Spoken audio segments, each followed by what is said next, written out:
Grand Theft Auto 5, the second highest selling game of all time, with sales over 185 million at the time of this video. Christ, look at the numbers for Minecraft. I don't think any game will ever dethrone it as number one. 10 years. GTA 5 is 10 years old now, or will be in a month. But we're close enough to the date where the title of this video still applies. You know, it's insane how much game development has changed over the last 2 decades. Back during the PS2 era, within 10 years of GTA 3's release, we got 8 Grand Theft Auto games. Out of fairness, I lumped The Lost and Damned and Ballad of Gay Tony in with GTA 4, since they're DLC and not full-blown games. Contrast that with GTA 5's release till now, where we got GTA 5 on 360 and PS3 in September of 2013, Grand Theft Auto Online 2 weeks later in October of 2013, GTA 5 and GTA Online on PS4 and Xbox One in November of 2014, and PC a few months later in 2015, Grand Theft Auto The Trilogy The Defective Edition in November 2021, and finally, GTA 5 and GTA Online on PS5 and Xbox Series X and S in March of 2022. Now mind you, game development takes much longer now and costs way more money ever since we entered the HD era. So we really can't expect Rockstar, or any developer, to pump out as many games as they used to. However, based on those longer dev times, we should all be eagerly anticipating GTA 7 about now, and not 6. Such a long wait between Grand Theft Auto games is probably the reason why so many people are just tired and done with GTA 5. The other reason is how Rockstar milks GTA Online like crazy. The insane amount of money they make from it responsible for their lack of any new games as of late, and responsible for killing their other big online game, Red Dead Online. If you're a longtime viewer of my channel, you know I've brought up several times in other GTA videos how I'm not the biggest fan of Grand Theft Auto 5. I've never really gone into depth why, mainly because I didn't want to go on a tangent complaining about one game while discussing a different one, but also because I was having a hard time trying to put to words why I felt that way. Something about the game just didn't exactly gel with me when I first played it, and nothing really changed as I revisited the game and bought it several times over the years. Yeah, for a game I wasn't a fan of, it's pretty hilarious that I own it on 7th gen and 8th gen consoles, along with 2 versions on PC. Though, to be fair, one of those was the free Epic Store version that everyone owns. Yes, I am a mindless consumer, how did you know? However, my journey reviewing and making videos on the older GTA games has given me the chance to reevaluate how I felt about Grand Theft Auto 5. Is it really a bad game? Or did I have unrealistic and unfair expectations on what I wanted the game to be? Is there more to Grand Theft Auto 5 that I was unwilling to explore and engage with for whatever dumb reason?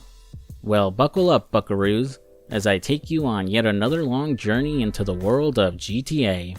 Oh, and as a heads up, this video is strictly focusing on Grand Theft Auto 5 and not online. As with all the content updates the game has received over the years, it would take me way longer to play and complete it. I'm honestly not even sure how I would go through the game now without splashing a lot of cash on shark cards to speedrun the content. Maybe I'll do some kind of story analysis on it as opposed to the usual long-form review somewhere down the line.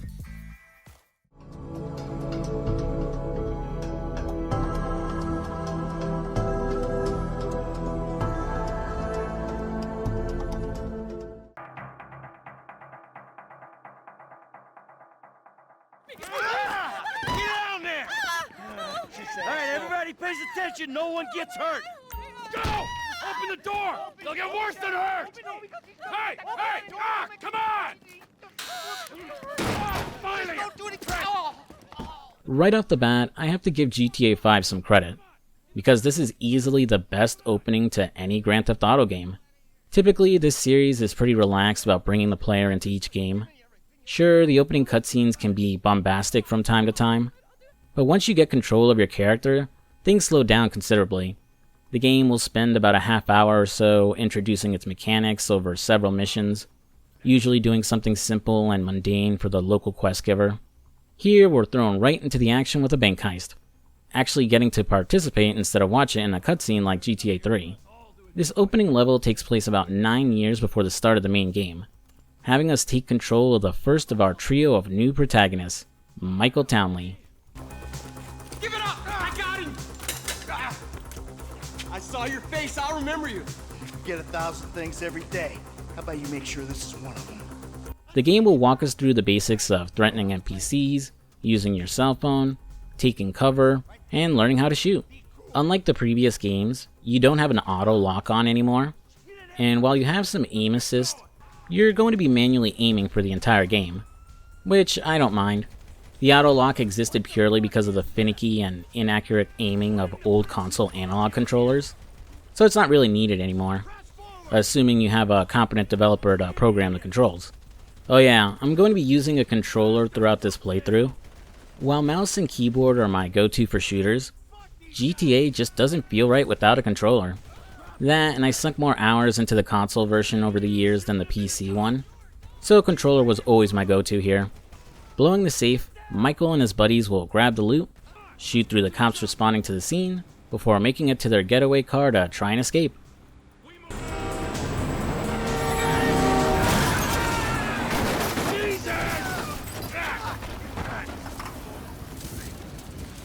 You guys all right? Fuck! Come on! Ditch the car, all right? We can go this way to the chopper. No! Hey! Stick to the plan! What? Stick to the fucking plan! Come on!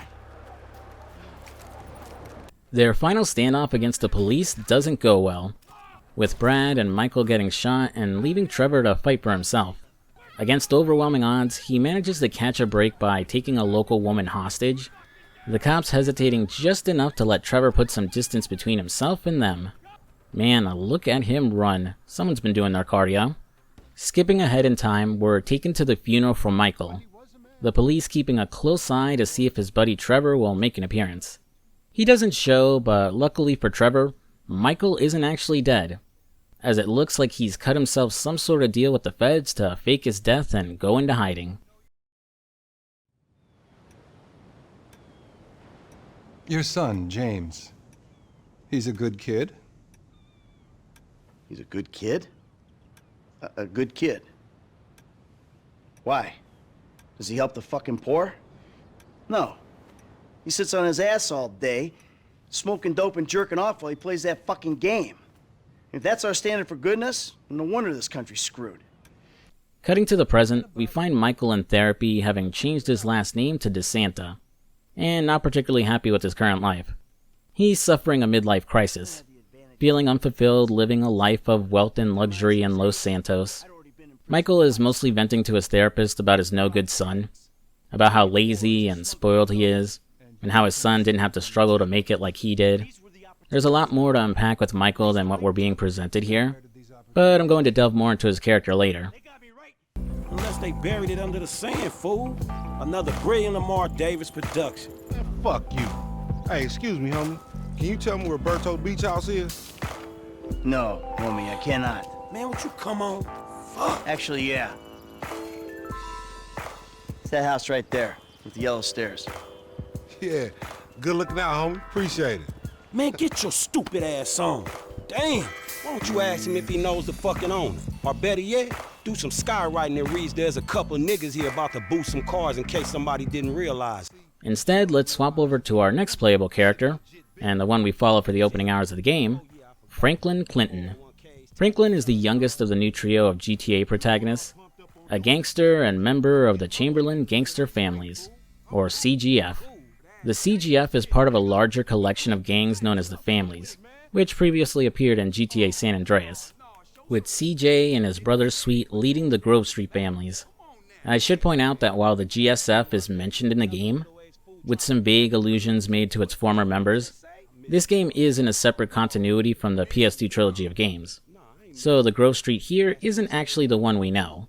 That said, Franklin does have a lot in common with our old friend CJ, as he shares his sentiment of wanting to do more with his life and become more than just a gangbanger, especially as his current job as a repo man isn't particularly glamorous, and isn't all that different from being your average thug. Franklin is also similar to Luis Lopez from the Ballad of Gay Tony DLC, as Franklin's desire to rise up in the world gets criticized by his friends and family, who think he's acting stuck up and better than everyone. This is despite the fact that just about all of them are going nowhere in life and need Franklin to get things done for them. The best example being his best friend and fellow repo man, Lamar, who still embraces the hood life, fixates more on get-rich-quick schemes, and is overall kind of an idiot. Despite those faults though, Lamar is surprisingly likable. His jokey and less serious demeanor working as a comedic foil for Franklin. He's easily my favorite of the side characters, as his interactions with the main cast and some of the people they deal with are hilarious. It's no surprise Rockstar made him your first contact in GTA Online. Swinging back to the story, after receiving some directions from Michael, Franklin and Lamar find the house they're looking for and the cars they need to repo. Each of them hopping into a ride, they'll start a race on their way back to their job to drop off the cars. I gotta tell ya, I really love the driving in GTA 5. It's found a nice medium between the faster arcade controls of the PS2 games and the slower, weightier, and attempted realism of GTA 4's controls. If you watched my original GTA 4 video, or the updated supercut, you know I'm not a fan of the driving in GTA 4. I did a piss poor job explaining its mechanics in the original version of the video, flat out dismissing them as bad.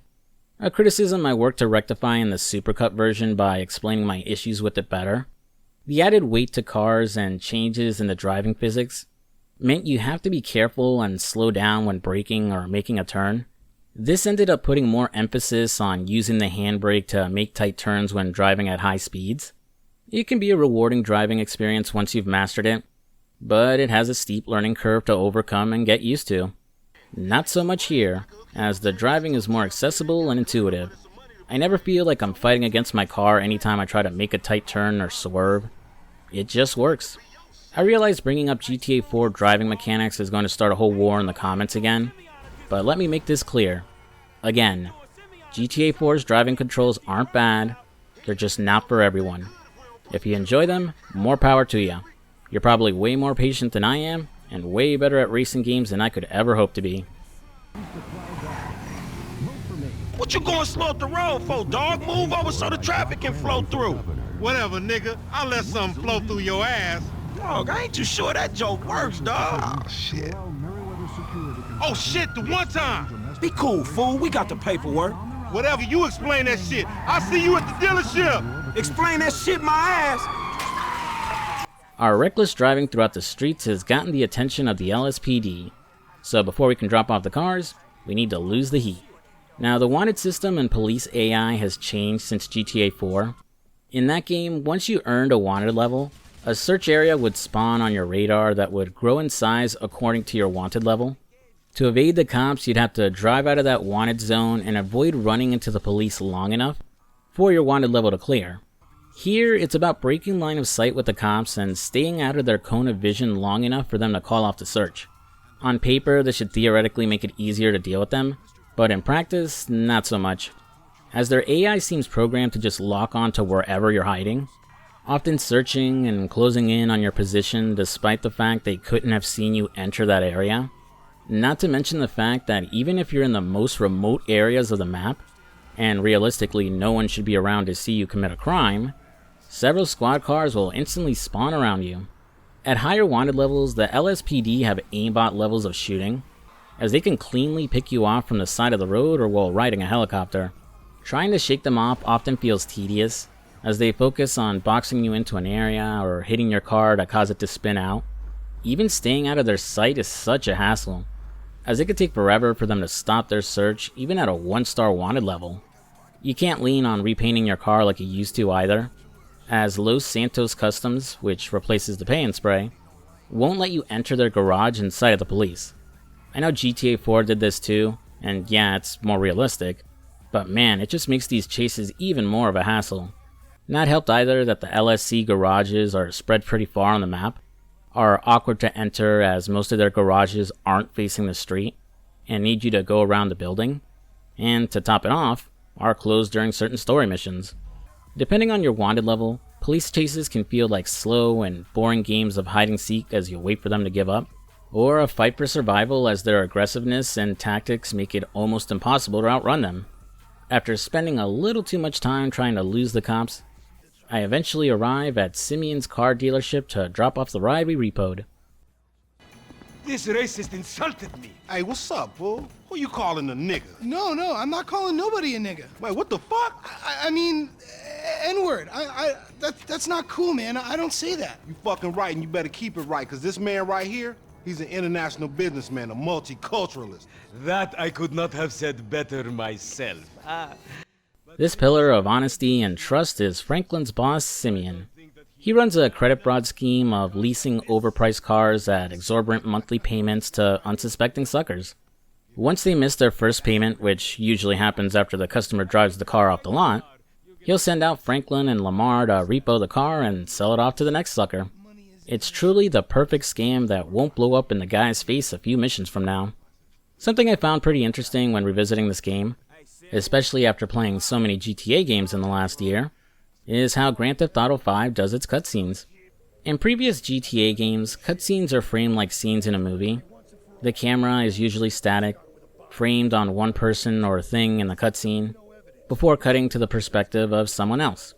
Grand Theft Auto 5's cutscenes are closer to the filming style of reality TV, with the camera often following the characters in the scene, zooming in on their facial expressions, and panning over to other characters as opposed to a quick cut.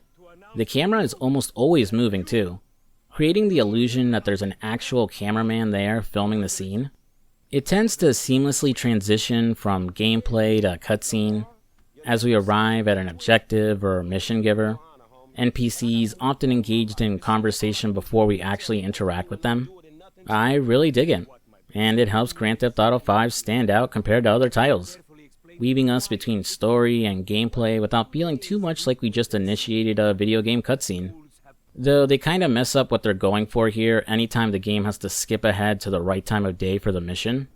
In the older titles, certain missions could only be done during specific times of the day, to compensate for the cutscene and tone they were going for. GTA 4, meanwhile, thanks to creating the cutscenes in-game as opposed to pre-rendered cutscenes, would set the mission during whatever time you talk to the mission giver. As annoying as it would be to make the player wait for the right time of day to do some missions, maybe going with the old method would have been better, allowing the game to keep that seamless transition from gameplay to cutscene without having to watch time fast forward. What's up? Can a low come up in your crib? Man, fuck you. I'll see you at work. Oh, nigga, don't hate me because I'm beautiful, nigga. Maybe you got rid of that old yee-yee ass haircut you got, you get some bitches on your dick. Oh, better yet, maybe Tanisha will call your dog ass if she ever stop fucking with that brain surgeon, the lawyer she fucking with, nigga. What? Outside of being hilarious, that little cutscene with Franklin and Lamar is there to let us know that character customization is back. One of the bigger and more popular aspects of San Andreas was just how much you could customize CJ's appearance to your liking. Changing his hairstyle, facial hair, giving him tattoos, making him skinny, buff, or fat based on what he eats and his gym habits. It lets you personalize your gaming experience in a way that just changing out your clothes couldn't match, which drew a lot of criticism for being absent in GTA 4. While not as robust as San Andreas, it's still great to see it come back here. Another returning feature is the mild RPG elements we had before, and being able to level up your character's skills. Each character starts off with different skill levels, usually specializing in one particular skill over the others. Your stats are divided up into special, stamina, shooting, stealth, flying, driving, and lung capacity. Special refers to the duration of the new special abilities that our trio of characters now have access to. Franklin's ability, Driving Focus, lets him slow down time when in a car or other land-based vehicle, allowing him to make turns easier and swerve around through traffic without hitting other cars, which works similar to the zone ability from Rockstar's other series, Midnight Club. Michael's ability, Area Kill, lets him slow down time during shootouts, making it easier to pull off headshots and kill enemies during firefights, working similar to the bullet time in Max Payne or the basic Deadeye in Red Dead Redemption. And finally, there's Trevor's ability, Red Mist, which increases the damage done to enemies and reduces the damage they do to him, with the bonus of making him unkillable while it's active. It's basically the rage mode we saw before in the Warriors game. Your special ability gauge is represented by this yellow bar under your minimap, and can be activated at any time. How you refill that bar varies from character, with Franklin refilling his by speeding or driving recklessly, Michael getting stealth kills or landing headshots, and Trevor by taking damage, crashing cars, killing pedestrians, or landing headshots. I love the inclusion of the special abilities, as it helps each character play differently from each other and can really come in a pinch when it comes to things like racing or during tough shootouts. Next skill is stamina. How long you can run, swim, or cycle before you start burning through your health, easily increased by doing all those things. Then there's shooting, which lessens recoil and reload time, while improving your accuracy and increasing your ammo count, improved by landing headshots on your enemies, pulling off headshots, or hitting up ammunition and completing challenges in the shooting range.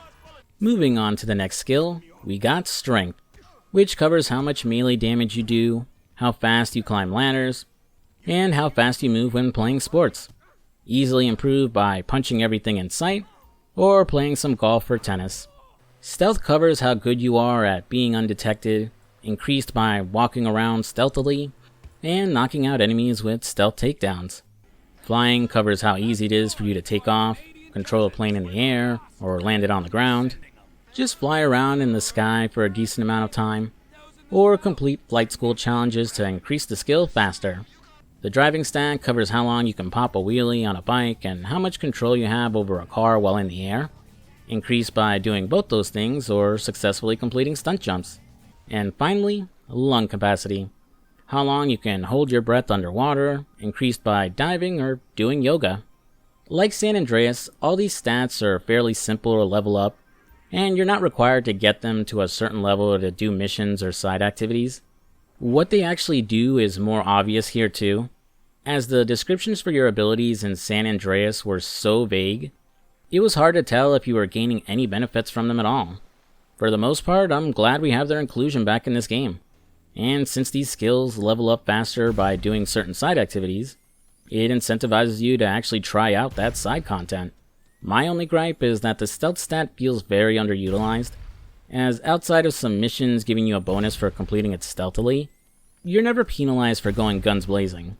On the topic of mission bonuses, the scoring system from Ballad of Gay Tony returns, this time giving you a bronze, silver, or gold medal at the end of a level as opposed to a numerical score. Like before, you won't know your extra objectives until you beat the mission, or pull up a guide beforehand, but the game does let you immediately replay a mission after completing it, so you don't have to wait to beat the game to try and get better medals. And thankfully, gold medals aren't required for 100% completion either, only if you're chasing the achievement for them. Like in the Ballad of Gay Tony, I mostly disregard them during my playthrough of GTA 5, as while the game is still pretty scripted when it comes to its missions, I still like to use the wiggle room I do have to finish the missions my way. Also, I don't like being rushed like I'm doing a speedrun either. Ooh, honey. Y'all telling me? Oh, he here. We living on top of each other and it ain't right. Shoo! Shoo! Get on out of here! Okay, baby. I see you at the thing. You hear? I was on the phone, boy. Don't be listening. Goddamn freeloader.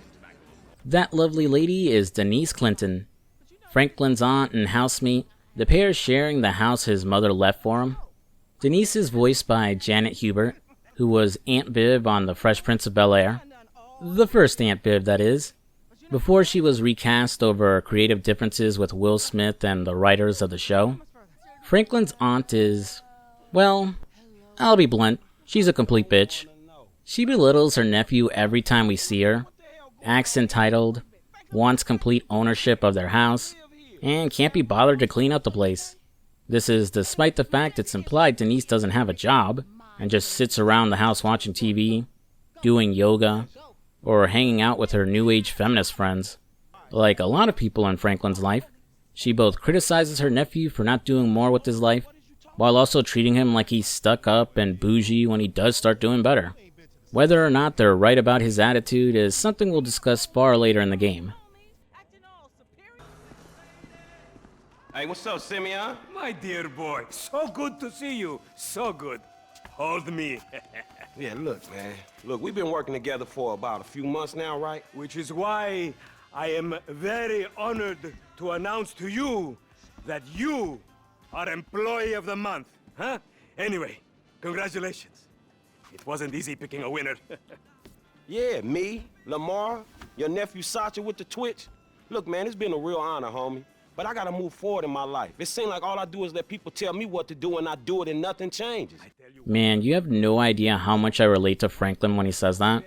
Despite his attempt to leave his job, he's sucked back into it by his boss Simeon, who puts Franklin and Lamar to work repossessing a bike. Heading down to Vespucci Beach, the boys will search garages for the bike, earning the attention of the bike's owner's friends and members of the Vago street gang. These were the cholos wearing yellow back in San Andreas. Huh, things look a little different in this game than I remembered. Yeah, I wasn't sure when was a good time to bring it up, but you can swap between third-person and first-person perspectives in GTA 5. I always forget it exists when I come back to play this game, and the fact it wasn't available on the original releases either, only showing up with the enhanced editions on PS4, Xbox One, and PC. It's cool, I guess. I like the attention to detail they put in when seeing things zoomed in. But yeah, that's all I got. It's a nifty option that's fun to play with when replaying the game. But I don't know, it's just not for me. Grand Theft Auto just works better in third-person perspective in my opinion. It feels like it loses a lot of its charm when you go into first person.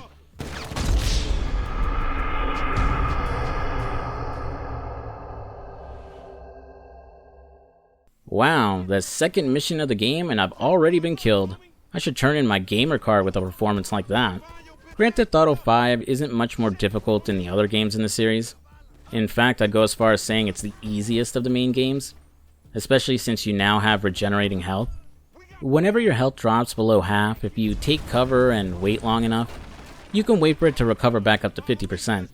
I think the issue, at least for me anyhow, is how easy it is to get reckless and neglect your HP. This is mostly because of the updated HUD, which, while I like a lot for keeping the screen from getting cluttered, tucks your current health, armor, and special down in the corner of the screen. I prefer how GTA 4 did it, with your health and armor surrounding the radar in a circle, making it much easier to keep an eye on. After taking out the Vagos, we'll chase after the bike owner and kill him when we knock him off his ride. Mission accomplished. Franklin will take the bike and meet up with Lamar, who, still butthurt about losing Employee of the Month, decides to keep the bike for himself and lie to Simeon about it. I'm sure this won't have negative consequences for the duo later. What the fuck is wrong with you, Tanya? Ain't nothing wrong with me, nigga. Shit. Well, your ass don't look too good. Where the fuck is JB? Smoking. And what about you? I mean, I quit. You know what I'm saying? Almost. Yeah, whatever. JB, look, JB gonna lose everything. He gonna lose the house, you know what I'm saying, the business, everything, and you his cousin, nigga, you said you was gonna help. He ain't my cousin. Whatever, if that's how you feel. What the fuck do I know about towing cars? Look, it's easy. If JB can do it, you can do it, for fuck's sake. Come on, I'ma show you. Come on, shit. All right, then. Shit. Showing everything. Continuing the theme of people in Franklin's lives who criticize everything he does, despite the fact they're actually way worse off than him, we're introduced to Tanya. She isn't a story-important NPC, and is actually part of a series of side missions in-game referred to as Strangers and Freaks. These missions are marked off on the map as question marks, the color of the icon indicating which of your characters that particular line of side missions can be done by. Green for Franklin, blue for Michael, and orange for Trevor. Strangers and Freaks encounters are optional missions that can be done at any time once they're unlocked on the map, and aren't required for completing the story. They usually have you meeting with and getting wrapped up in the antics of some wacky and outlandish character. The missions feeling closer to some of the over-the-top levels you did in earlier GTA games. Strangers and Freaks missions are the successor to the similar random character missions you would encounter in GTA 4.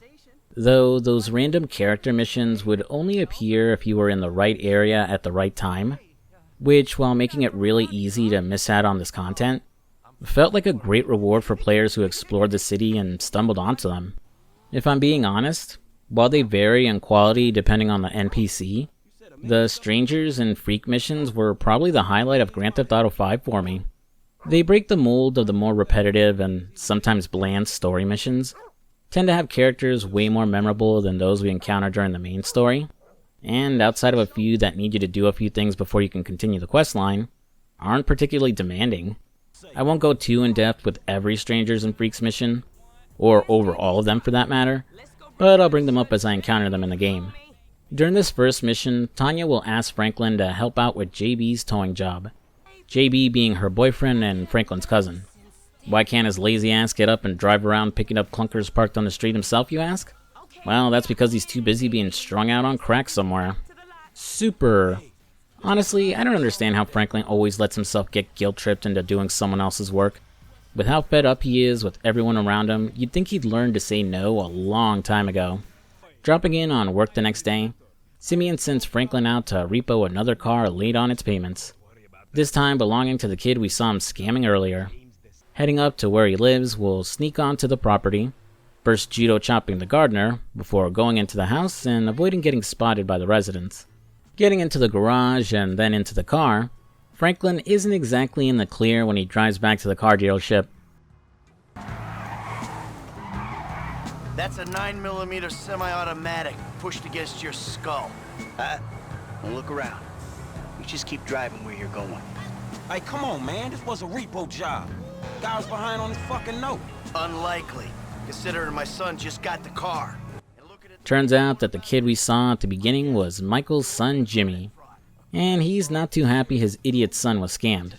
He's willing to spare Franklin and even offers to have a beer with him one day, though only after he puts in his resignation to Simeon in the most destructive way possible.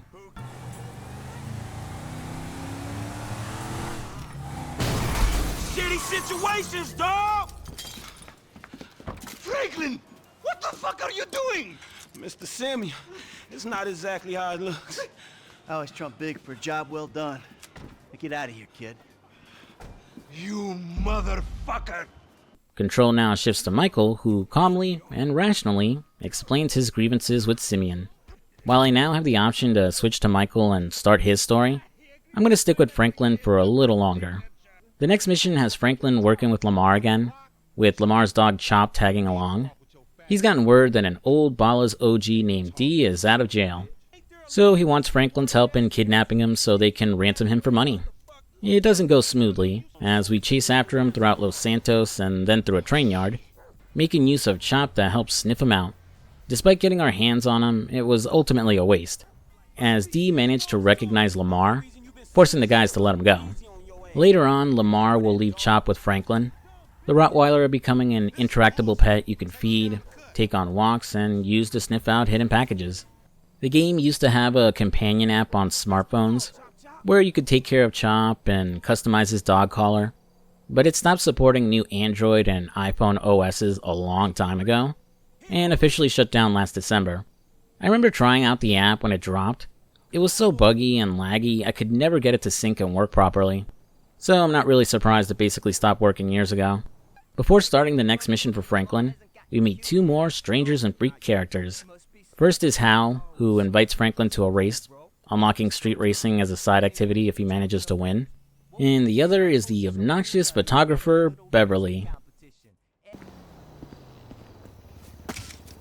What the fuck? Give me that motherfucker. Hey, whoa, back off there, cowboy. I know my constitutional rights. Anyway, I know you're coming here to suck cock, so it's all right. What the fuck you talking about? Wow, hey, look, I saw Quarterback Blues, man. And, you know, some of those older records of yours, even they sound a little bit closeted, I'm just saying. What? A black man walking in Vinewood, you think he Clay PG sellout? You bitch-ass punk motherfucker. Oh, shit, man. Oh, hey. You've seen this character type a million times now. The obnoxious paparazzi who follows and harasses celebrities in order to sell photos and videos of them to tabloids and TMZ. Missions for Beverly will have you assist him with following around celebrities, breaking into their homes, and photographing them at their absolute lowest for the chance of a big payday. It's one of the weaker lines of Stranger and Freaks missions, mostly because of how annoying Beverly is, and because he'll end up screwing you out of your fair share of the pay at the end. Though, at the very least, you can kill his ass if you want. I bet you ain't no more of a man than me. I hear that. Gangsta shit, nigga! Look who's bizarre. What's happening with it, man? Oh, no, show some respect here, nigga. The man, he couldn't hold down his back. Come on now. Damn, man. I gotta spend my day with another middle-aged fool trying to recapture his youth. What this fool just say? I missed you, dawg. Oh, you miss me, huh? Nah, I ain't missed you. Your ass could have stayed gone for good. So I fucked your girl, mugged your moms, and better yet, I ain't thought about your ass in years. Ha ha. You got jokes now, huh? At the beginning of the next mission, we're introduced to an old friend of Franklin and Lamar's by the name of Stretch.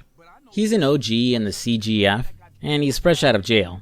Stretch lords his rank and status over the duo, Lamar idolizing him for it, and Franklin despising him and the expectation that they have to fall in line and do what he says.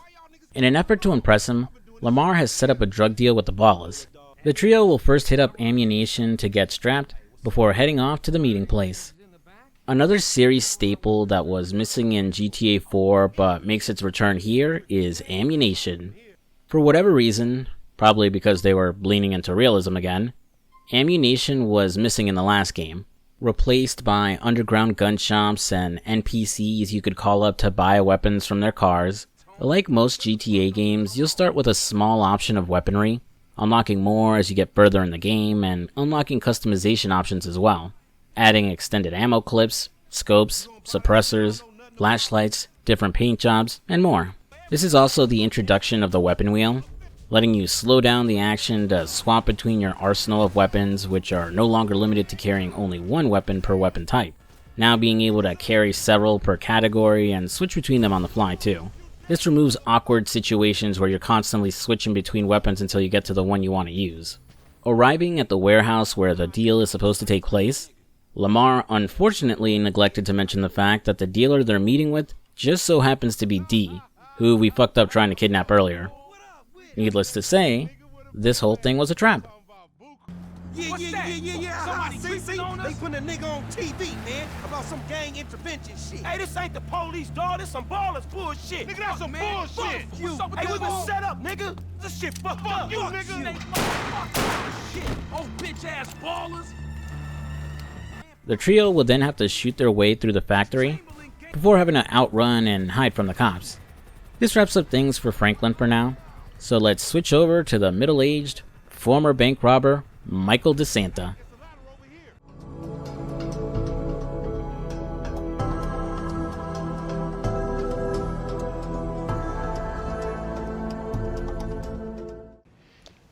And what about you? What about me? Hey. I don't have the advantages that kid has. By the time I was his age, I'd already been in prison twice. I robbed banks. I ran whores. I smuggled dope. And you consider them achievements? These were the opportunities I had. At least I took them. As I brought up towards the beginning, Michael is going through a midlife crisis after selling out his friends to the feds and going into witness protection. He spent the last 9 years of his life living in luxury in Los Santos, but unfortunately, the money and status didn't exactly make things better for him and his family. His son Jimmy is an unemployed stoner who spends his entire day playing video games and hates him. His daughter Tracy is a spoiled brat who is constantly chasing after fame and easily allows others to exploit her, and hates him, while his wife Amanda regularly cheats on him with random men she meets, her current boy toy being her tennis coach. Oh, and she hates him too. Don't feel too bad for Michael though, as he regularly cheats on his wife too, and hates his family as well. And his parenting, or lack of, is at least partially responsible for how his kids turned out. Despite the fact Michael turned his back on the criminal life, supposedly for the sake of his family, almost a decade of peace have left him bored and without purpose, as being a criminal and bank robber is all Michael ever knew. And when his past mistakes and life come knocking at the door, he dives headfirst right back into the life.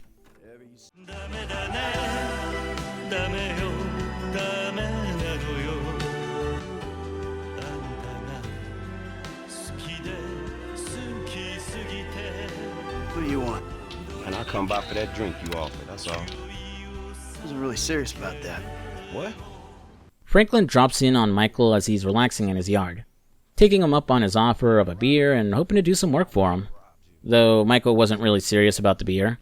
And while he's polite and cordial to Franklin, he tells him to give up crime, screw over everyone around him, and just go to college instead. You know, Basic high school guidance counselor shit that Franklin's probably heard thousands of times by now.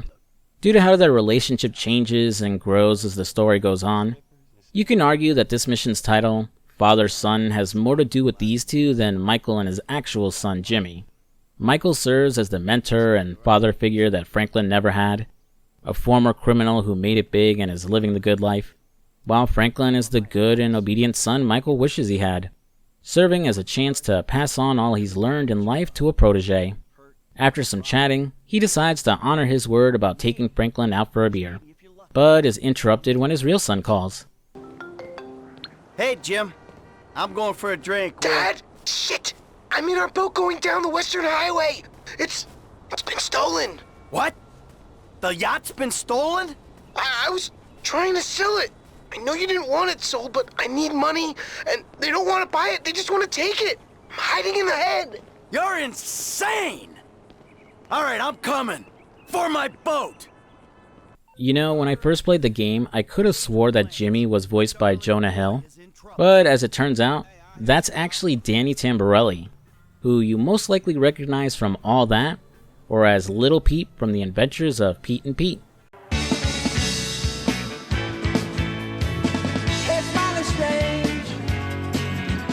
You looking happily deranged. I can't settle in bed. Or have you picked your target yet? Holy shit, that theme song is just hitting me with 90s nostalgia. This show is so underrated. It just has this vibe to it that's hard to describe, but made it so unique when it was airing on Nickelodeon.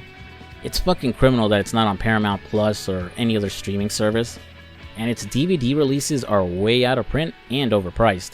If you've never watched the show, do yourself a favor and look for the episodes here on YouTube or pirate it, because a show this good doesn't deserve to be forgotten. What are we doing again? Oh yeah, saving Michael's boat and his idiot son, I guess. Our two leads teaming up will drive out to the highway and follow the boat thieves, with Franklin hopping on board to fight them and find Jimmy. Once they're out of the way, Michael will catch his son and prevent him from turning into street pizza, and then do the same with Franklin before they continue giving chase.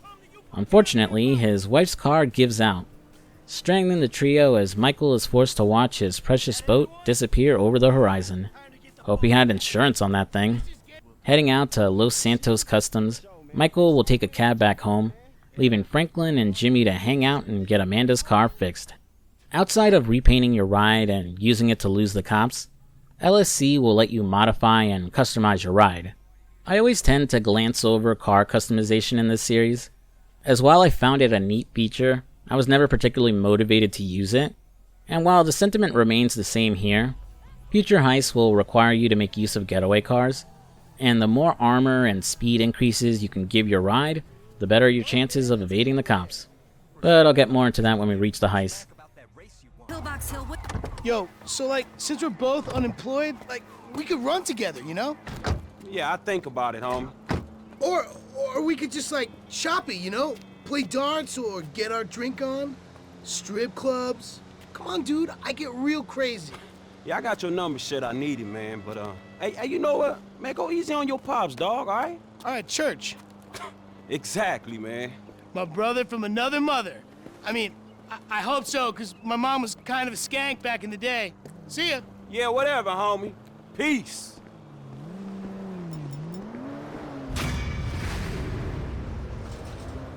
Like GTA 4, the ability to hang out with your contacts returns, but it's downplayed considerably. Since friendships and hanging out with those friends had such a mixed reception in the last game, with your associates calling at the most annoying of times, and getting uppity when you decline to hang out, so I kinda get why it was toned down here, and instead of them calling you, you have to call them if you want to hang out. Oh, fuck! This has got to stop happening to me. $150 an hour to fuck my wife in my own bed? Hey, you! Stop it! What's up, man? Get out of my way. Michael, calm down. What the fuck is going on? Nothing happened. It was a misunderstanding. She fucked a prick in my bed. You bullshitting me. It wasn't like that. You in? Fuck it, I'm in. Let's roll. Let's get this motherfucker. Just don't kill him! Heading back to Michael's, his marriage is as rocky as ever, as he loses his cool when catching his wife banging the tennis coach. You might wonder why he cares, since her infidelity is an open secret and he cheats on her too, but he never cheated in their bed or their home. That's sacred. Messing with a man's home is like messing with his emotions. It's the principle of the whole thing. There's principalities in this. So we gotta go beat his ass. We'll chase him for a while by car, until he runs to the hills to hide inside his house. Huh, pretty nice place for a tennis coach. Since we can't convince him to come down and take his ass whooping like a man, Michael improvises and decides to drag his house down instead. Are you fucking serious, nigga?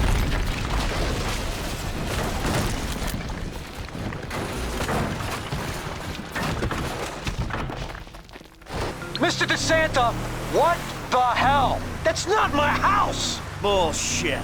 Oh, bro, I couldn't afford a place like that. I'm a tennis coach. I hit balls for a living. I was just hiding there. Give me a phone! You! You're a dead one! Green light! Green light! Martin Madrazo, give you green light! Oh, I'm scared, lady. Just fucking terrified. Ah, that was someone else's house.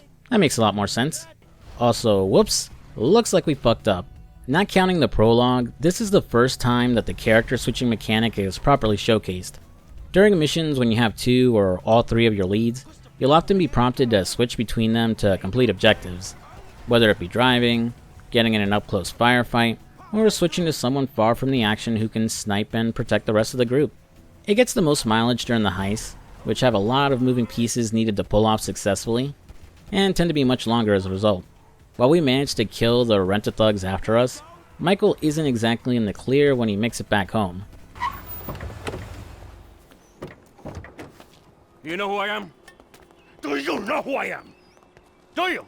No. Who you? You? I think so. Good. I know who you are. I know where you live. Who are you? I'm Franklin. License.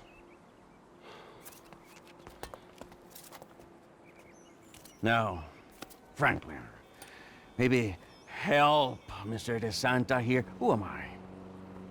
I think Martin Madrazo. Good boy. Now maybe give him a little of a background. Man, Mr. Madrazo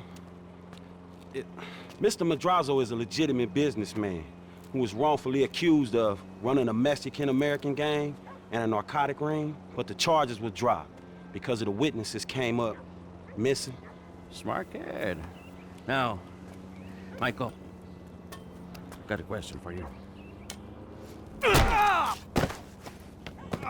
Did you pull an architectural, significant, modernist wonder home down the hillside in Vinewood Hills? I thought the owner was banging my wife. Well, that was a strange house for a tennis coach. I wasn't thinking straight. Clearly. Yeah. Well, well, if it isn't the consequences of our actions. This is where the plot finally starts moving. Martin Madrazo serving as our first antagonist, as Michael and Franklin will now need to find a way to make $2.5 million that they owe to the drug lord, or else end up disappearing, with their friends and family most likely joining them. Since mission payouts are either garbage or non-existent, Michael will need to reach out to his old buddy Lester for help in finding a big score. No time to dwell on that though. We got a therapy session to get to. How have you been? Oh, good. Things been good. No, actually, things ain't been good. Things been a far fucking way from good. I've been acting out. That's what you would call it, I think, right? Acting out. So what exactly has been the problem? Several times throughout the game, usually after a major story event, Michael has the option to visit his therapist, Dr. Friedlander. He'll open up about the dumb shit he's recently done, his emotions, and his pitiful attempts at trying to better himself. Dr. Friedlander will push Michael to take responsibility for his actions, give some rather blunt observations about him, and then offer some advice at the end that you can choose to agree or disagree with. These therapy sessions aren't required to finish the game, but it's a fun little diversion, if only to see the therapist pick apart Michael and his actions. Speaking of diversion, it's time for another Strangers and Freaks mission. Message from me, get off your fat ass. See, this exercise stuff's about as relaxing for you as it is for my wife. No, I don't want to sleep with you, and no, I don't care that I'm 39 and single. It doesn't worry me a bit.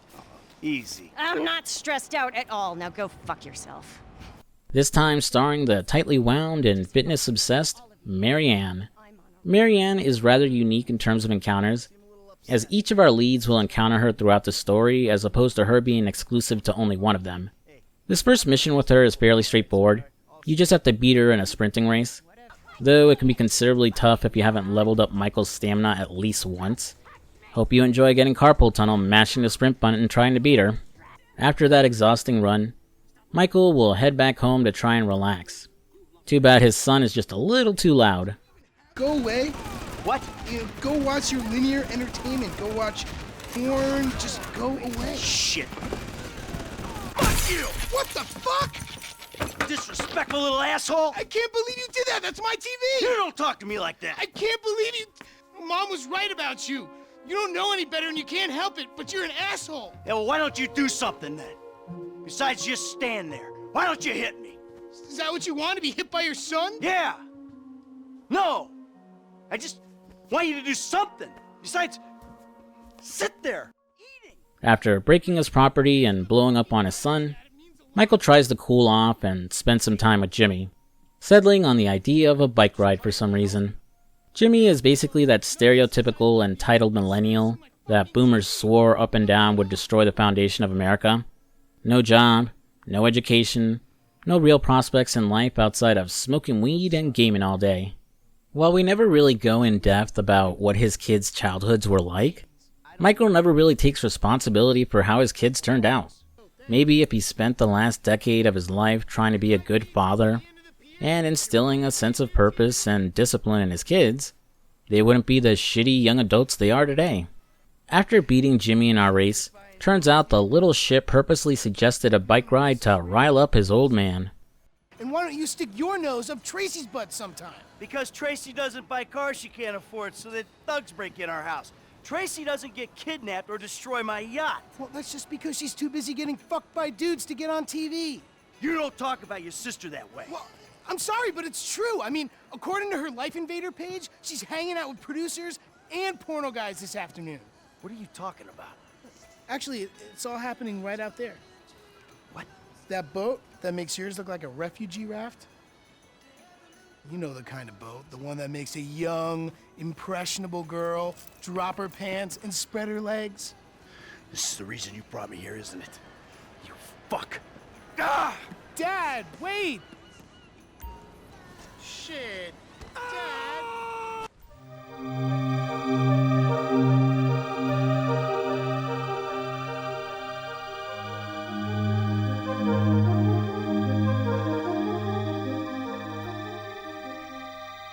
Man, look at that water. That coral and underwater life. It's such a massive step up compared to swimming in San Andreas, where the dark and muddy water made it feel like I could get jump scared at any moment by a terrifying sea monster. Thank you. I'm a dancer. Yeah. Hey, man, whoa, whoa, whoa. Come on, sweetheart. I'm taking you out of here. Dad, you're embarrassing me. These are my friends. Yeah, you're embarrassing her, dude. Reaching the yacht, Michael will grab Tracy to take her home, pissing off the guys who own the boat, who give chase and open fire on them. After a detour through the sewers and river canal, the guys chasing us eventually give up, and Tracy thanks Michael for being a caring and concerned father. You fucking asshole! Listen, he's the fucking asshole, okay? He smashed my TV and he took me to the beach with my skin. So what, you sent him out to spoil my day too? I didn't know that he was gonna come get you. I just told him where you were. You know, he got that crazy look in his eyes, you know, like he gets sometimes, and he just went. I'm getting a cab. Coming with you. How about I just drive us home? You ruined my life.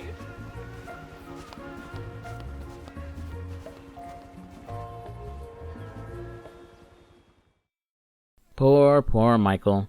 He gets no respect at all. Between his age, health, and stressful family life, the guy's gonna end up dropping dead one of these days. I think he needs to find a way to unwind and de-stress. Maybe take a page out of his son's book and partake in the devil's lettuce. Excuse me, sir. Can I talk to you for a second? The fuck are you talking about? I am talking about a hotline straight to heaven that this state makes illegal. Yeah, this is what I'm talking about. I don't give a fuck about reefer. No, they rigged the vote. I saw the ballots. It's a lie. It's democracy at work, amigo. Democracy can suck my fatty. This is Barry, a pillar of American freedom working towards the legalization of marijuana. Like Marianne, he's another Strangers and Freaks NPC that all three of our leads can interact with, though their interactions with him vary greatly. Michael, for example, can't handle his weed and starts tripping hard. Yeah, I mean... I'm sure they're nothing serious, but, I never let them get too near. Oh, the fuck!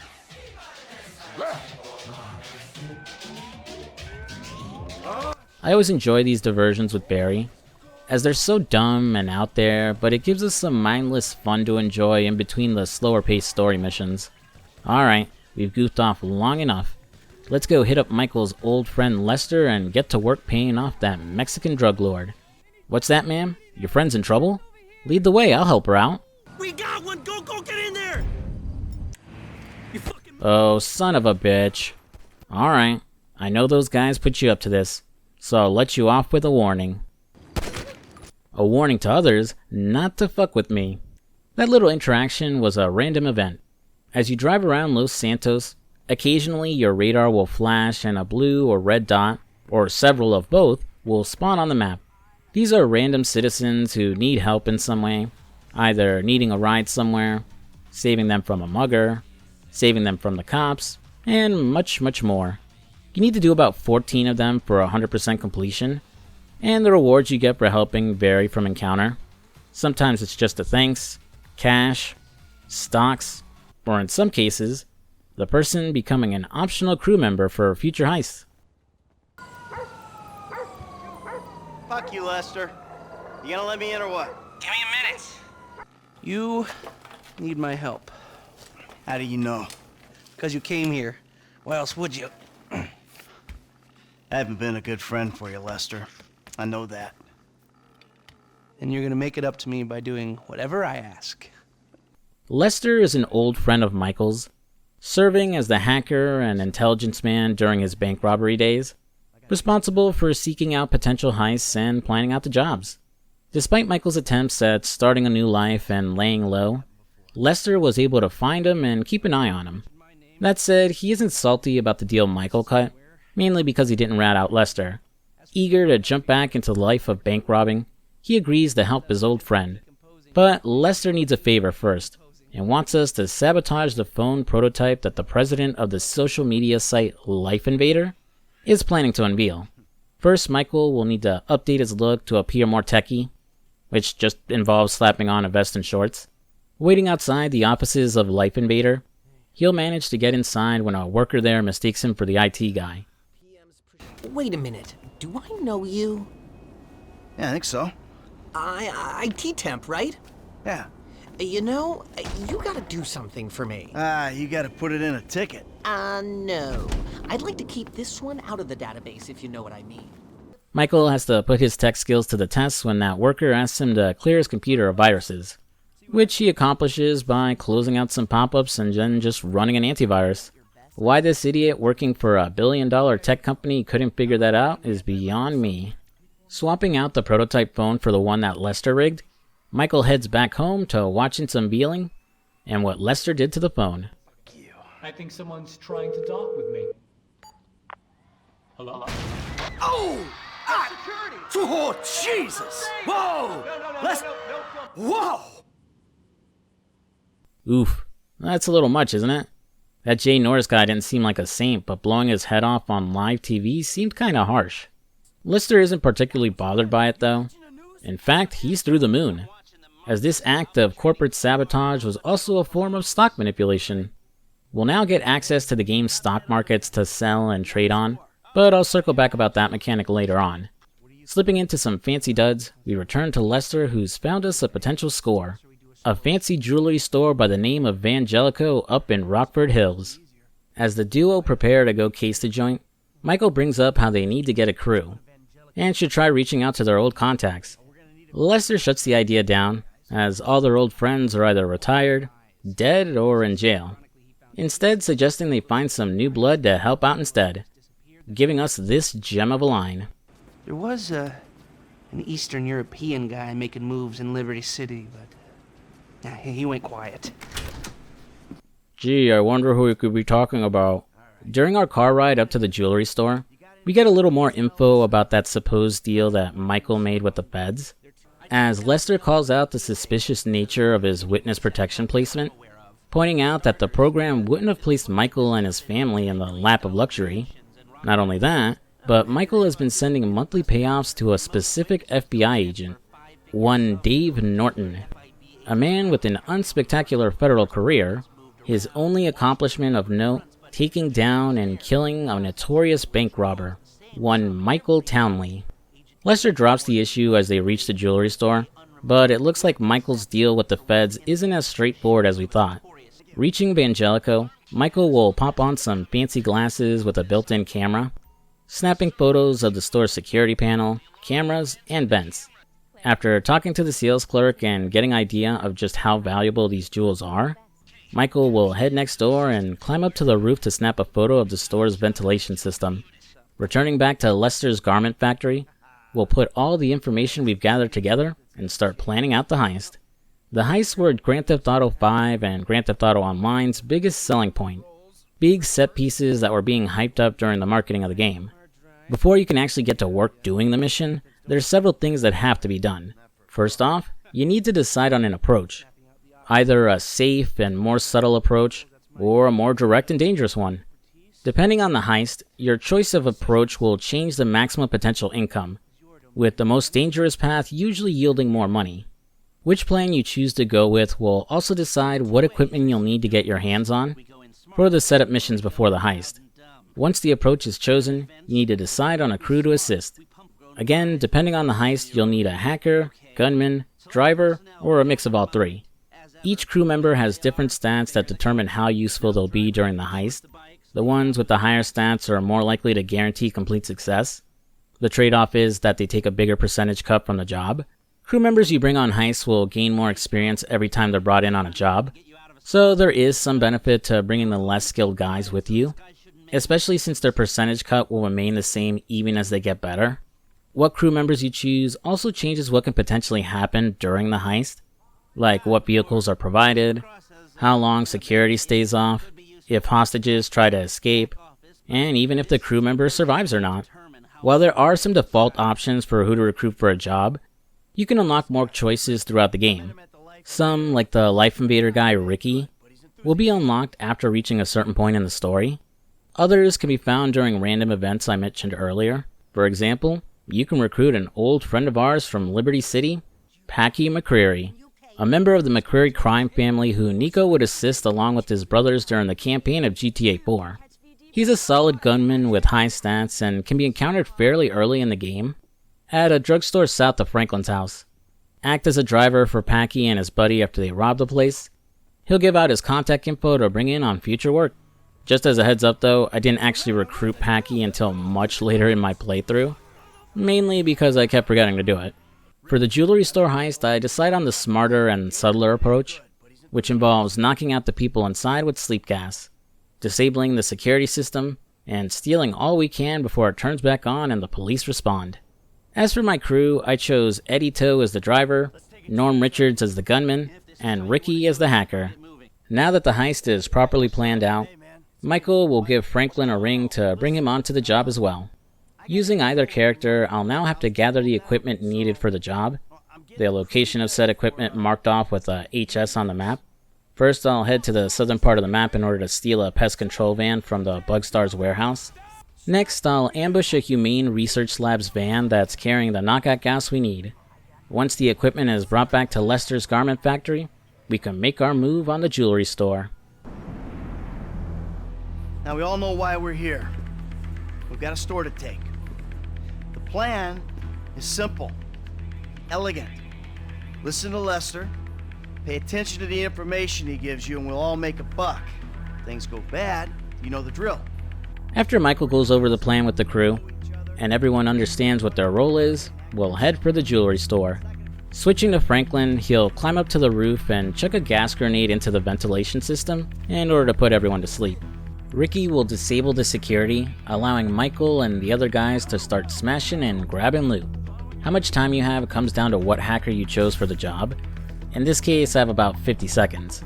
Looting about $4.5 million in jewelry, we pass the goods on to Franklin. You forget 1,000 things every day, pal. Make sure this is one of them. I'll see you at the river. Go. Franklin and the others will now drive to the streets on bike, trying to evade the cops and disappear into a tunnel that's under construction. Since I cheaped out on my gunman, Norm will end up crashing his bike and dropping his part of the loot.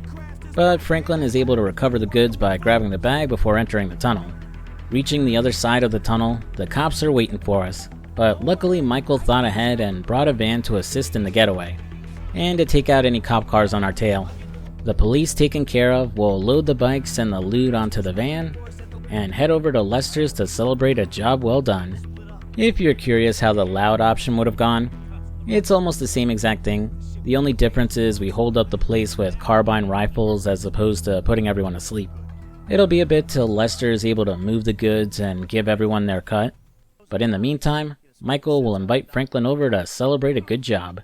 Unfortunately for him though, he wasn't as careful as he should have been, as that bank heist alerted the attention of FIB agent Dave Harris. The whole job. Everything about it. Anyone who knows your file, what is wrong with you? Davey! Long time no see. And what about Trevor? If that fruitcake realizes, finds out you're alive, you are D-O-N-E fucked! Hey, don't worry about Trevor. Trevor's dead. It's gotta be. Besides, I didn't have nothing to do with it. Whatever the hell it is you're talking about. While Michael tries to downplay his involvement, Dave is quick to point out that anyone who has a passing knowledge of Michael's past can easily put it together that he was involved. He's proven correct, as this little heist has gotten the attention of the worst person possible.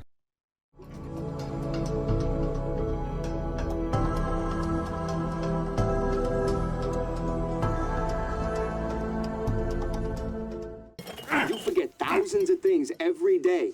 You'll make sure this is one of them. That was pretty scary. Back to you in the studio. Well, here we are. The last of our playable characters, Trevor Phillips.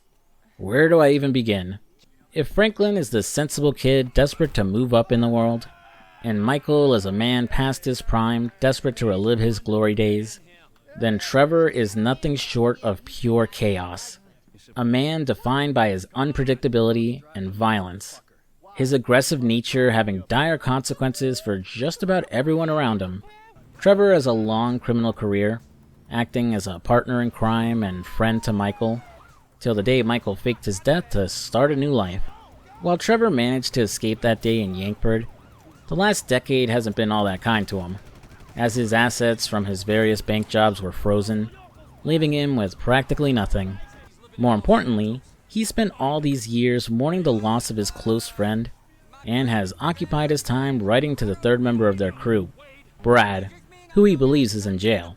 While he's managed to launch his own operation in Blaine County, selling drugs and moving weapons, his temperament has him butting heads with other groups in the area. One member of said group is yet another familiar face from Grand Theft Auto 4, Johnny Klebitz. Trevor! You been with my girl again? I'm speaking with you, asshole! Don't do it, Johnny! I told him, Trevor, I told him! We all get high! We all get high! But that don't make it right! Johnny! Leave it! The crystal has got us, babe, but it don't make it right. Don't make nothing right. Not what you done with me. I'm telling Johnny, leave it! I ain't leaving nothing. Trevor! I'm talking to you, motherfucker! Are you? What are you saying? Fucking my girl, man. It's wrong. Well, I gotta fuck someone. You want me to fuck you instead? Is that the problem here? Take off your pants, cowboy, all right? Let's fuck. You think this is funny? Get them off! I told him to leave it, Trevor. I told him. Leave it. Leave it. Shut up, Ron. I'm about to fuck me a meth head, ain't I, cowboy? Get my boy sucked from his toothless gums, huh? Fuck you, Trevor. Oh. I still love her. right, cowboy. Hey, I know. Hey, come on. I don't mean nothing by it, man. I know. I'm messed up. I know, cowboy. It's okay, man. Give me a hug, yeah. As a quick recap, Johnny was a side character in the original release of GTA 4, before becoming the lead of his own expansion, The Lost and Damned. He was the vice president of the Lost MC, initially in control of the club before their president Billy Gray got out of jail. The DLC explored the biker lifestyle, their clashes with their rival MCs, and the breakdown of the group as Billy's selfish attitude would turn the members against each other. Johnny is desperate to preserve the Lost and stop Billy from completely destroying it, especially when he tries to pin several crimes on Johnny and the other members of the group. And while he does stop Billy, ultimately, it's too late to save the club, their chapter of the Lost disbanding and destroying their clubhouse. Johnny was this tough biker who never backed down against Billy, the feds, or anyone who tried to take him and his MC out. A man who valued loyalty and brotherhood above everything else. And this guy here isn't him.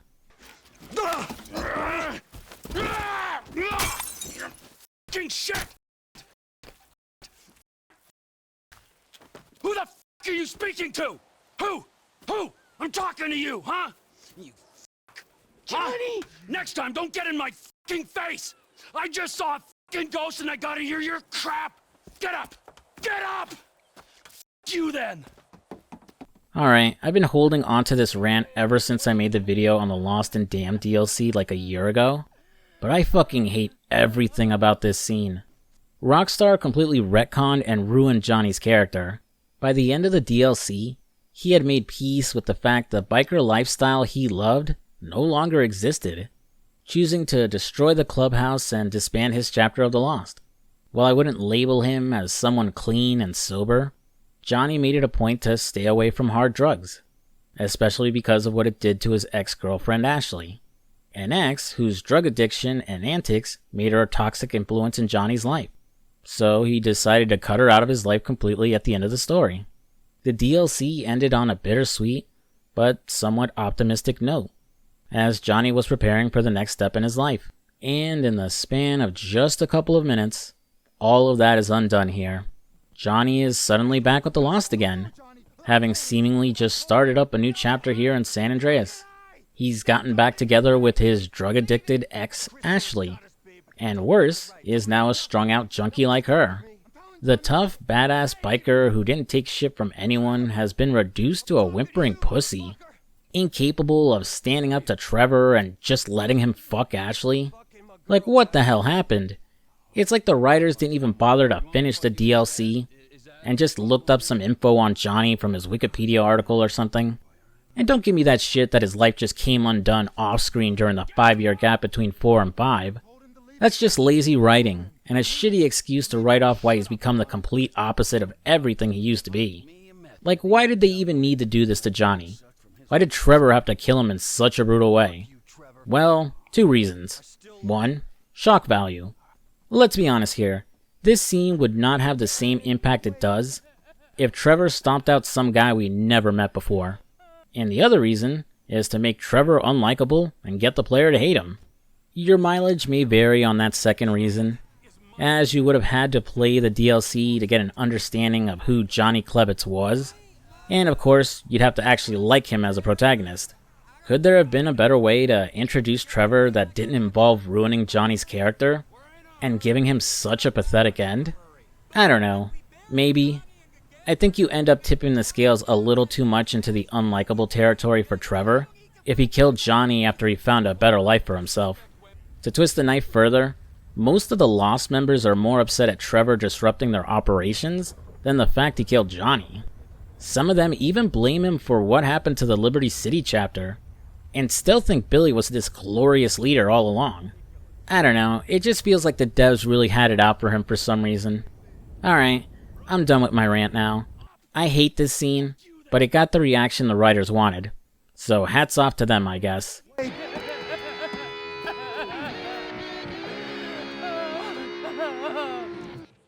Despite killing Johnny in an outburst of anger, and being rattled by the idea that his buddy may not be dead after all, Trevor manages to get his shit together to realize the Lost are going to come down on him with everything they got. Gathering up his associates Ron and Wade, he decides to bring the fight to the Lost. His plan? Tell them exactly what he just did. Hey, you seen Ashley? Johnny's looking for her. Well, you know, as a matter of fact, I just did, just 10 minutes ago. Yeah, I saw her on the end of this penis here. Johnny ain't gonna be cool if you messing with her again. Oh, really? Well, you don't think so, huh? Well, why don't we just ask him then, huh? Hey, cowboy, you mind that I fucked your old lady? Sorry, what was that? Well, no, you don't mind? Oh, because you're a dead man? And the only sentient part you left is this little bit of brain and the gristle on the end of my boot? Well, thank you very much, cowboy. Bullshit! Oh, I like it, denial. That is first part of the grieving process, brothers. Now let's all hold hands, huh? Well, looks like you got something you want to say, huh? You got something you need to say? This better be bullshit. Oh, where you guys going, huh? Let's go, ladies. Riling up the Lost so they'll gather up the rest of their crew, Trevor will follow them back to where they're held up to take them all out at once. Oh yeah, those two guys he was just talking to, that's Terry and Clay, Johnny's buddies from the DLC. And while it's technically optional to kill them during this mission, canonically they do end up dead as confirmed in the Biker DLC for GTA Online.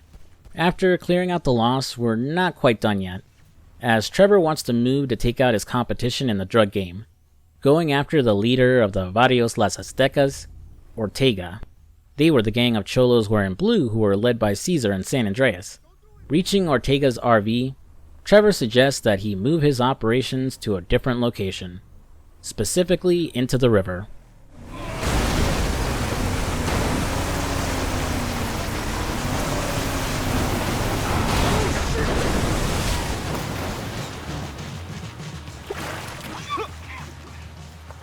What the fuck, Trevor? This is the fuck, my soggy friend.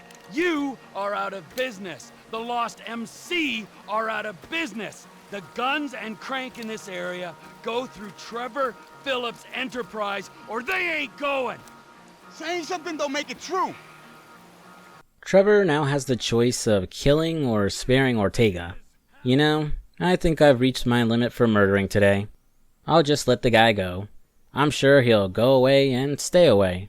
Heading back to his place, Trevor will put Wade to work on investigating whether or not Michael really is alive, and where he's located in Los Santos.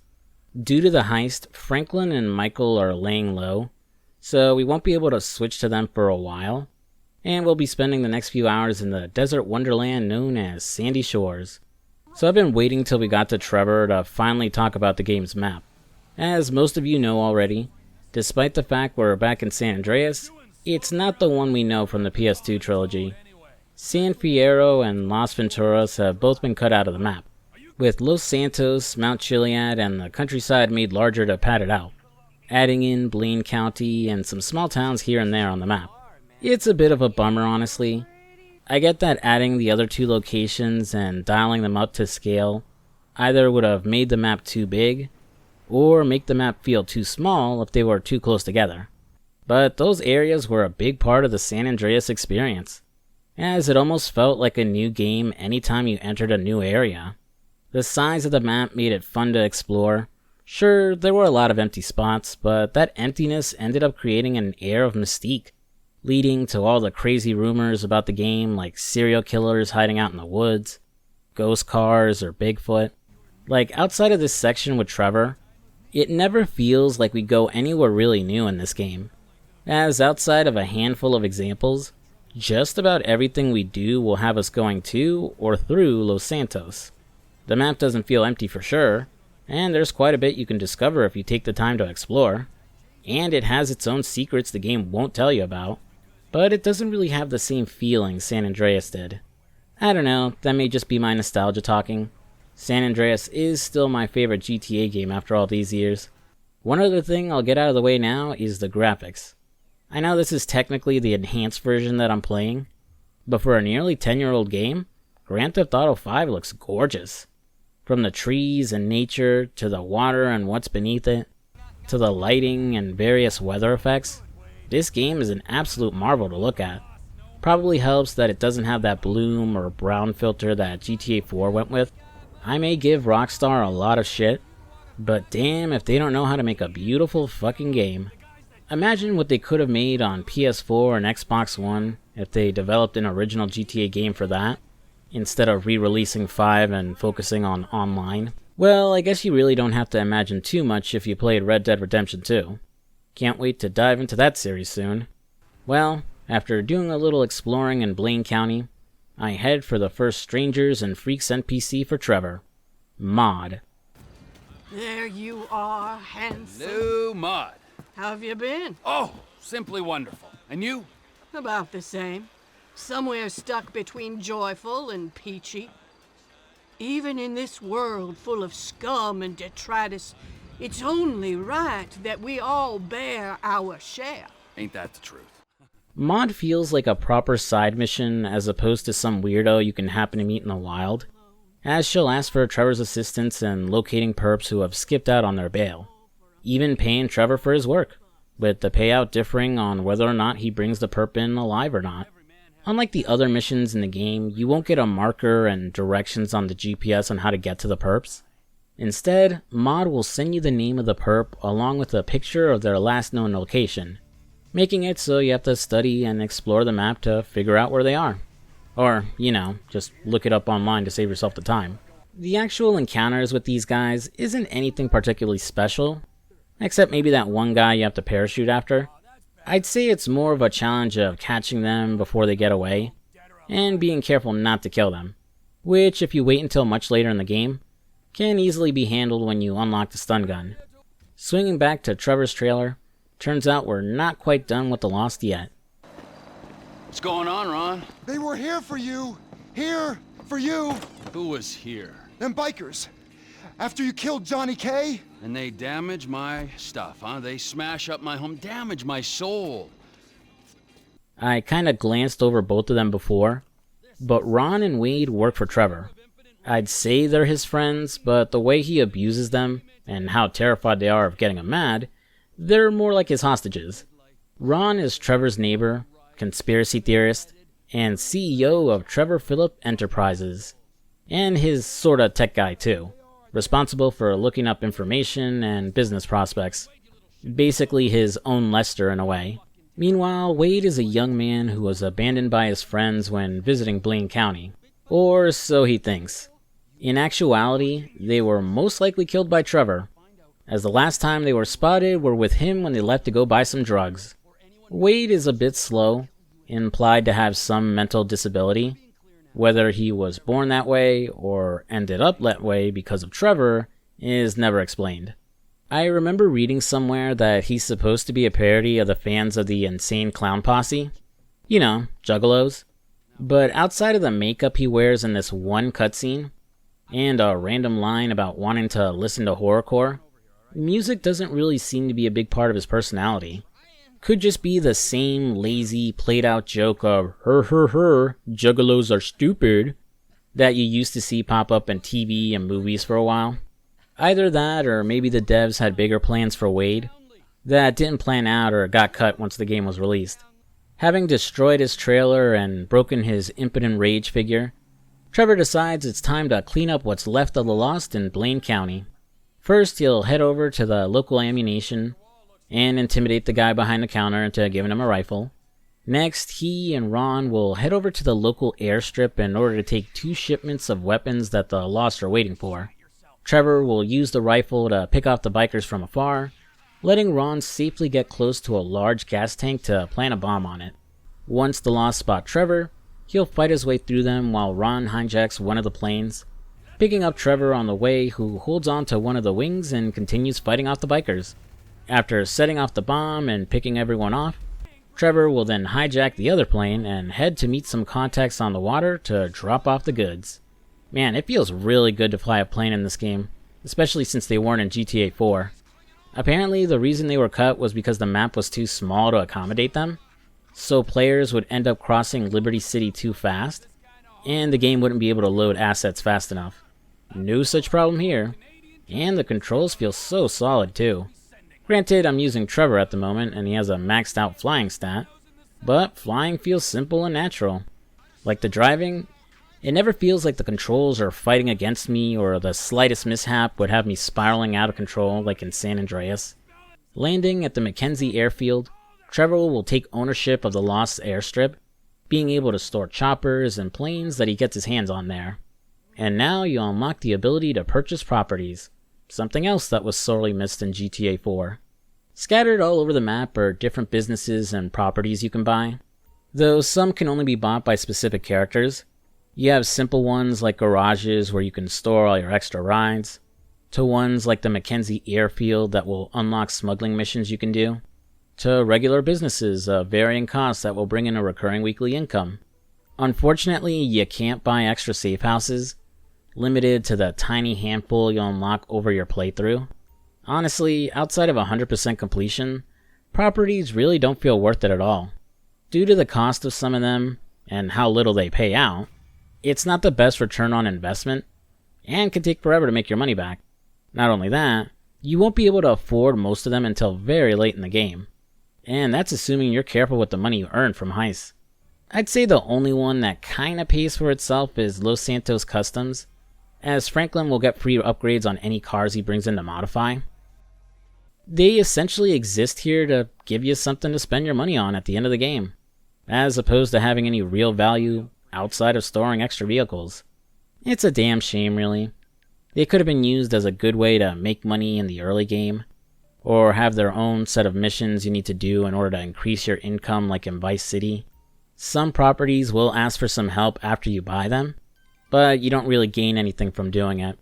Leaving the airstrip and heading back to Trevor's, I start another Strangers and Freaks mission, this time being introduced to Cletus.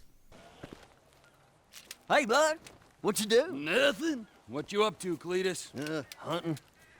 Hunting what? Retirees? Nah, just stuff. Windows, antenna, tires, vermin. Ah, so that was you. Cletus is a hunting enthusiast working his marksman skills by shooting at random things around the area. This first encounter with him isn't anything too special. Really, it's just taking pot shots at random things and animals in the area. But the follow-up mission for Cletus will have him taking Trevor to do some proper hunting, which has the pair looking for some elk. Its mechanics work similar to hunting in Red Dead Redemption. You have to be sneaky, stand downwind from a target so they can't smell you, and can use an animal call to figure out a target's location. Once you bag your prey, you won't have to skin it in an overly long animation like Red Dead 2. Instead, just take a photo of your kill and send it to Cletus and he'll send someone to pick it up. He'll pay Trevor based on the animal he killed and how he killed it, with head, neck, and heart shots paying more. This will also unlock a series of hunting challenges you can complete, hunting different animals with different weapons and various execution methods in order to complete the challenge. I have to say, I enjoyed the hunting a lot more than I expected. I'm not sure if it's because of all the effort put into it, along with the different wildlife you can encounter, or because I really loved playing those Deer Hunter arcade machines my local movie theater had when I was a kid. I always end up sinking a couple dollars anytime I find one of those machines at a movie theater or a Dave & Buster's or something. Mr. Phillips. Here he is. Yes, Mr. Chang, pleasure to meet you. No, I am Mr. Chang's humble translator. Mr. Chang now. 我操他妈的，真是爽翻了 ！You all speak Spanish, speak it to each other. Mr. Tao Chung is pleased to meet your acquaintance. Oh yeah, he seems it. During our antics with the Lost, Ron managed to set up a meeting at the local dive bar with some potential business partners, a Mr. Tao Cheng and his translator. They represent the Los Santos Triads, which is run by Tao's father, Wei, who is looking to make a deal with Trevor to purchase meth from him and distribute it around Los Santos. Clearly they know nothing about the type of person Trevor is, otherwise they'd realize he's a giant fucking liability to their operations. A fact which is affirmed almost immediately when Chef, Trevor's meth cook, calls up that the Aztecas are on their way to destroy his meth lab. Leaving Tao and his translator to cool off for a bit, Chef and Trevor will have to fight off waves of Aztecas, with that asshole Ortega along for the ride. What the hell, Ortega? I know I destroyed your drug lab and had you begging for your life, but I thought we were square. Now I really am gonna put you out of business. See you in hell, you ungrateful jerk. Life is a gift, and you threw yours away. I think we have seen quite enough. 该正，但是还没有到5次嘛。 I'll swing by and sign the contracts, all right? Just ignore the bodies. Hey, Trevor, are we still gonna cook that batch? Fuck yeah! Okay.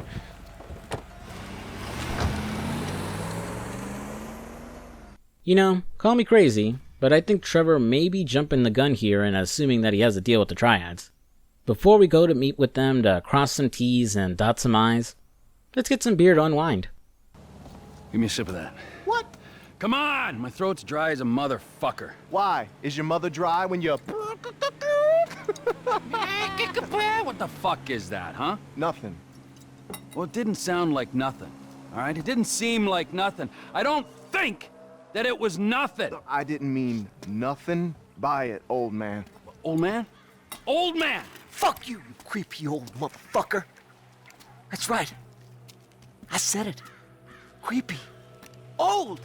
Another returning feature from the older games is Rampages, where you would find a skull icon on the map and start a small minigame where you have to kill a certain number of enemies with a given weapon under a time limit. It's pretty much the same idea here, though it's only available when playing as Trevor, most likely the game's way of keeping realism instead of treating it like a minigame. There's only 5 in the game that gradually unlock over time, escalating with each enemy type introduced, starting here with rednecks, then the vagos, then the ballas, the military, which feels like the old 6-star encounters that got cut from 4 and 5, and finally, the deadliest of all enemies, hipsters. Overall, it's fun to see them back, though Rampages are way easier, if only because of Trevor's ability increasing his survivability. Though getting those silver and gold medals can certainly be challenging, especially when taking on the military and their tanks. Hey you! Buddy! Can you do us a massive favor? It's the little lady's birthday and we are really fucked up. Can you drive us back to our motel? Our car's right there. You could be saving some kid's life. Think about that. Whoa, what kind of person would I be if I let this young couple risk their lives by drinking and driving? Now, I could just take them back to their hotel so they can sleep it off, or I can introduce them to some friends who will show them a new way of life. The altruist cult has to be one of my favorite optional encounters in the game. They're a cult made up of old men who will pay Trevor for any people he drops off, with the implication they're going to eat their victims. They have no plot relevance whatsoever, and can be easily ignored if you want. But if you drop off 4 people, an event will trigger where they capture Trevor and he has to fight his way out. Random and hidden moments like this are where GTA 5 really shines, and creates its most memorable experiences. And, before anyone says it, yes, I am well aware of the other cult in the game, but I'll bring up my encounter with them much later. Returning to the bar to seal the deal with Tao and his translator, they have unfortunately decided to move forward with another candidate. In this case, the O'Neill brothers and their own meth operation. While they do promise to hold on to Trevor's resume and reach out to him if a suitable position becomes available, he's not one to give up. Will he clean himself up, act more professional, and improve upon his operation to impress the Triads? Of course not. Instead, we're going to eliminate the competition. Heading down to the O'Neill's farm, we'll first start off by picking off the guards outside with a sniper rifle. From there, we'll clear out everyone who's inside and head down into the basement where the meth lab is. Neutralizing the cook, we'll grab the jerry can and start pouring gas as we head outside. Man, I love the jerry can. There's just something so fun in its simplicity. Either getting elaborate by setting something on fire, or setting a person on fire after knocking them out, or spelling my initials like I'm Daredevil.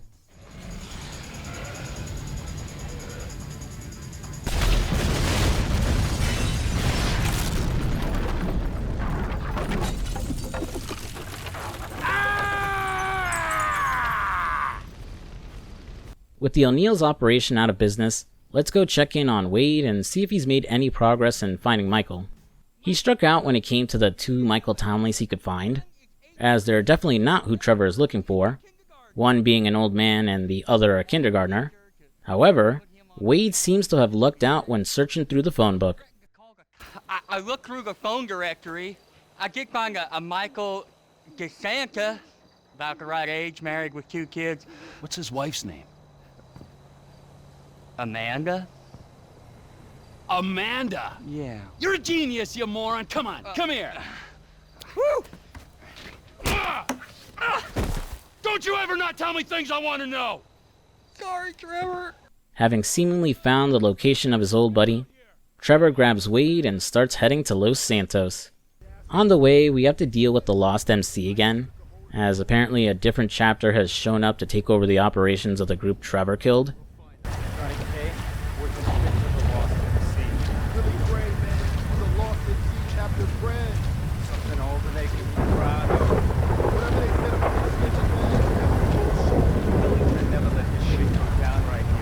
They really had to take one last dig at Johnny, didn't they? Setting explosives around the trailer park, we'll blow the place to smithereens and clear out the remaining Lost members before returning to our journey to Los Santos.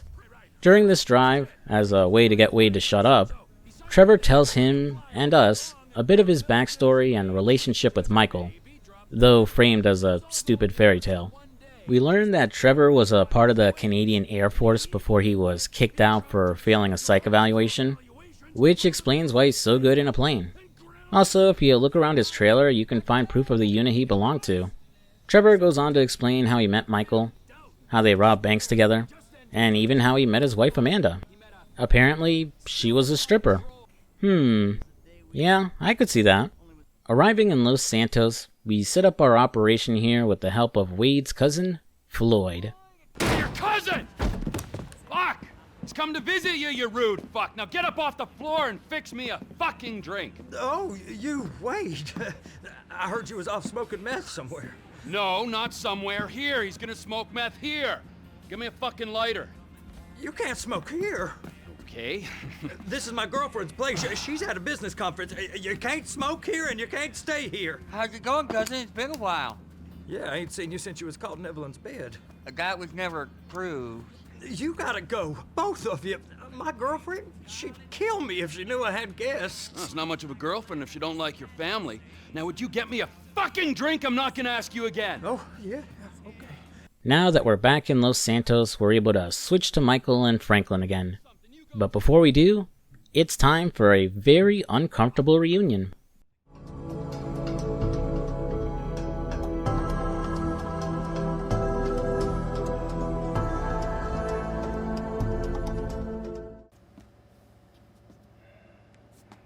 Trevor? Michael. Hey. It's good to see you, man. Yeah, I bet it is. Of course, I'm not the one that's been resurrected. Ain't this grand? Yeah, well, I got in a bit of an awkward situation. You're telling me, bro. Yeah. One of those fake your own deaths to your best buddy, and then run off with the dough, and then live in a big mansion. Awkward situations. It's one way of looking at it. Yeah, do you have any other ways of looking at it? 'Cause I am all out. To say this moment is tense would be an understatement. Despite how calm he seems, you can just feel the hostility oozing out of Trevor. Everyone in the room, including Amanda's yoga coach who has no idea who he is, can sense how dangerous Trevor is. Considering what we saw him do to Johnny, you're just on the edge of your seat waiting to see what kind of violence he might unleash on Michael and his family. Luckily for them, Trevor manages to stay in control, and even temporarily drops his hostility when Jimmy informs everyone in the room that Tracy is auditioning for some shitty reality TV show called Fame or Shame. Insisting they go get her and save her from being exploited, he and Michael will leave to go find Tracy at the Maze Bank Arena. After an uncomfortable car ride together, the pair arrive just as Tracy is about to audition. Okay, I'm back. Relax, chill, make yourself at home. He's got a little show to do here. Okay.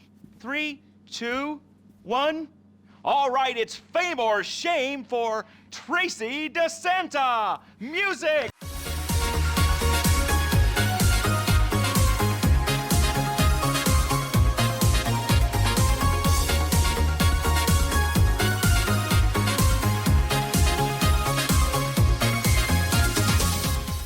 If that sleazeball creeping up on Tracy sounds familiar, well, that's because Laszlo has been in every 3D GTA since 3. Depending on the game, Laszlo was a DJ and talk show host for several different radio stations over the years, played by the real-life Laszlo Jones, who has been a writer and producer in just about every GTA game. His star power, or lack thereof, isn't enough to dissuade Michael and Trevor from going after his ass for getting all touchy-feely with Tracy. Driving off, the duo will hop into a semi-trailer truck and chase him all over Los Santos, finally catching up to him and cornering him in the river channel. Both men showing some restraint, and instead of killing Laszlo, they just opt to humiliate him instead, forcing him to strip to his underwear and snapping photos of him that they'll post online if Laszlo goes near Tracy again. While things aren't exactly honky-dory between the two, Trevor seems to have mellowed out for right now. Michael, on the other hand, is still very apprehensive, as he calls up Dave Norton to arrange a meeting and discuss the return of his friend. On the bright side, Madrazo has been paid off for the damages to his house, and everyone receives their cut of the jewelry heist, with Michael making a cool $910,000. I probably could have made more if I chose different crew members during the heist, but this money will last me through most of my playthrough.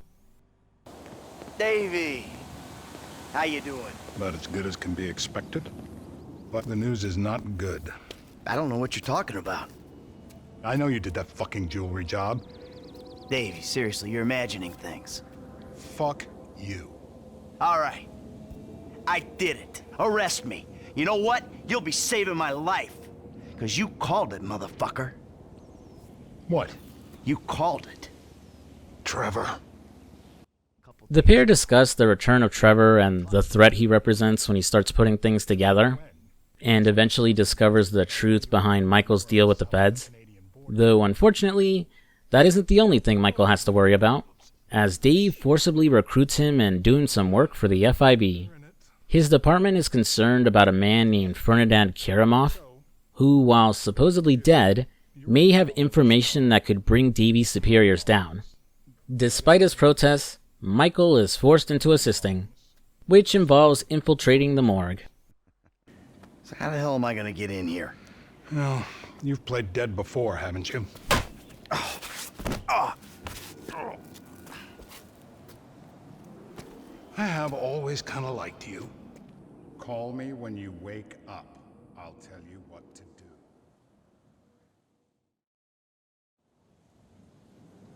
What we got?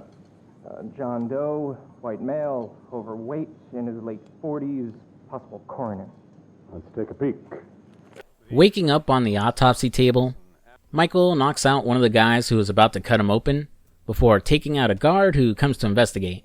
Checking the bodies, it looks like Ferdinand Karamov's death has been faked, as Michael finds his body tag on some random black woman. Calling up Dave to fill him in, he'll start looking through the organization's file to figure out where the guy could be. In the meantime, Michael needs to escape the building. Shooting through several floors of federal agents, he'll hop out a window, steal a car, and eventually evade the police searching for him. Michael will then call up Franklin and tell him to meet him at the outskirts of town. Hey, Franklin. What's going on? You gotta get out of town. Man, I ain't exactly got nowhere to go. Well, then take a trip. A long trip. What the fuck is going on? Things, all right? To his credit, Michael does seem to care about his protege's well-being, as he'll tell Franklin to skip town for a while as he doesn't want him dragged into this mess with the FIB. He explains everything that happened, the deal he made with Dave all those years ago, and how Trevor's found him and is a threat to everything he's built up. Despite how grave the situation is, Franklin refuses to abandon Michael, and offers his help in getting through this entire mess. Returning back home, Michael has even more on his plate to deal with. His obnoxious family. What is wrong with you smoking in my house? You know, ever since that psychotic pal of yours turned up, you've turned into an even bigger asshole. Thank you. Your support in my difficult times means the world to me. I've supported you. I left everything to come here with you, and still, that crazy bastard turns up. I'll handle it. How? I don't know. Oh, you know what? Just keep him away from me and the children, you low-life, whoremongering asswipe! Amanda is justifiably concerned about Trevor showing up and the danger he presents to the family, though stressing out on her husband even more isn't going to fix the problem. So Amanda's yoga teacher Fabian, who is probably the current guy she's fucking, suggests they all try and mellow out with some yoga. It goes about as well as you'd expect. Back into my pelvis. Back. Back. Yes, there you go. Oh! What? Hey, enough of that shit! Yoga is the answer, Mikhail. But what is the question? Why am I such a moron? We are leaving, and we are never coming back! Good! You are alone, you pathetic psychopath! Fuck you! And that phony French fucking yogi! Ah! Michael decides to torture himself even more for some reason by forcing Jimmy to go for a ride with him. After the unpleasant drive, Jimmy will pick up something special from his buddy at Burger Shot and basically goads his dad into trying some of it. Whatever it was, fucks him up fast. Michael beginning to trip balls as Jimmy tosses his ass out of the car and tells him he's moving out. Cue a wacky drug trip as Michael shuffles through hallucinations before finding himself floating over Los Santos.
Finally coming up from his drug trip, Michael finds himself in a parking lot in only his underwear. Despite all the wackiness we just went through, the game gives us some tonal whiplash as Michael returns home to find his house empty and a letter from his wife waiting for him. Michael, I think you finally lost your mind. Your recent behavior and the company you've been keeping already had me very concerned. Now you've taken to attacking my Fabian, who is a close friend, and then Jimmy said you took drugs while driving him in your car. We've decided to move out for a while. You promised me you'd change, and you haven't changed a bit. I know you say I always act like I'm in a movie. Well, this isn't that. I think I'm gonna speak to a lawyer. I'm just really confused. Please don't try to contact us and try not to get yourself killed. Amanda. Fuck. You hang in there, buddy. She just needs her space. Amanda will come crawling back when she's the one stuck dealing with the kids all the time. Things won't get any easier for Michael in the meantime, as it's time to do more dirty work for the FIB, and get introduced to the worst character in the entire game, Steve Haynes. Well, isn't this nice? You didn't tell me we were double dating. Sorry, guys. This burning hunk of love is all mine. Brilliant! Steve Haynes, amigo, but you probably knew that already. Sorry, your name tag must have fallen off. Oh, duh! I love it! I gotta remember to write that down. And to shoot you in your head, you annoying dick. Andres, taking notes? This stuff, whoa! Pure magic. I should put it on my show. Have you seen my show? You mean I seriously hate Steve Haynes. He's like every obnoxious frat boy trope rolled into one, and is basically a worse version of Tenpenny. You know, someone in a position of authority, using the protagonist to do their dirty work, and to cover up their own fuck-ups. Shit, he even has a Hispanic sidekick who barely does anything, or says anything, just like Tenpenny did. Gee, I wonder if that's foreshadowing something. Haynes wants us to infiltrate the agency building and extract Ferdinand Karamov before he blabs to the agents. Leaving with Dave, we'll go and meet up with Franklin and Trevor. Franklin, come on, you better take off. Really. Shit, I'm good. I ain't bailing. Whoa. What, am I detecting some sort of, son I never had bullshit here, Mikey, huh?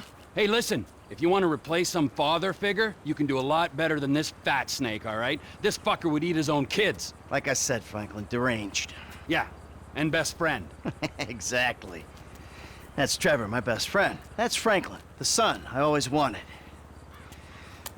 All right, guys, listen, this is the shot. This is the first mission where we'll use all three protagonists, and switch between them during the mission. Trevor will be in charge of flying a helicopter, Michael will bust into the building to extract Mr. K, and Franklin will provide support with a sniper rifle. Flying out to the IAA building, Michael will rappel down the side of the building until he's found the interrogation room where Mr. K is being held. And hey look, it's Michelle. Next, I'll have this thing so far up your ass, your tonsils will be playing shadow puppets. You think we can't do that? We can. It's in our guidelines. I don't know what you're talking about. I installed cinema equipment, not surveillance. Grab his other arm. No.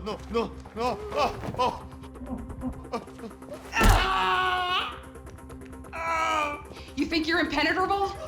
Michelle was the woman Nico started dating at the beginning of GTA 4, until it was revealed she was actually a federal agent watching him.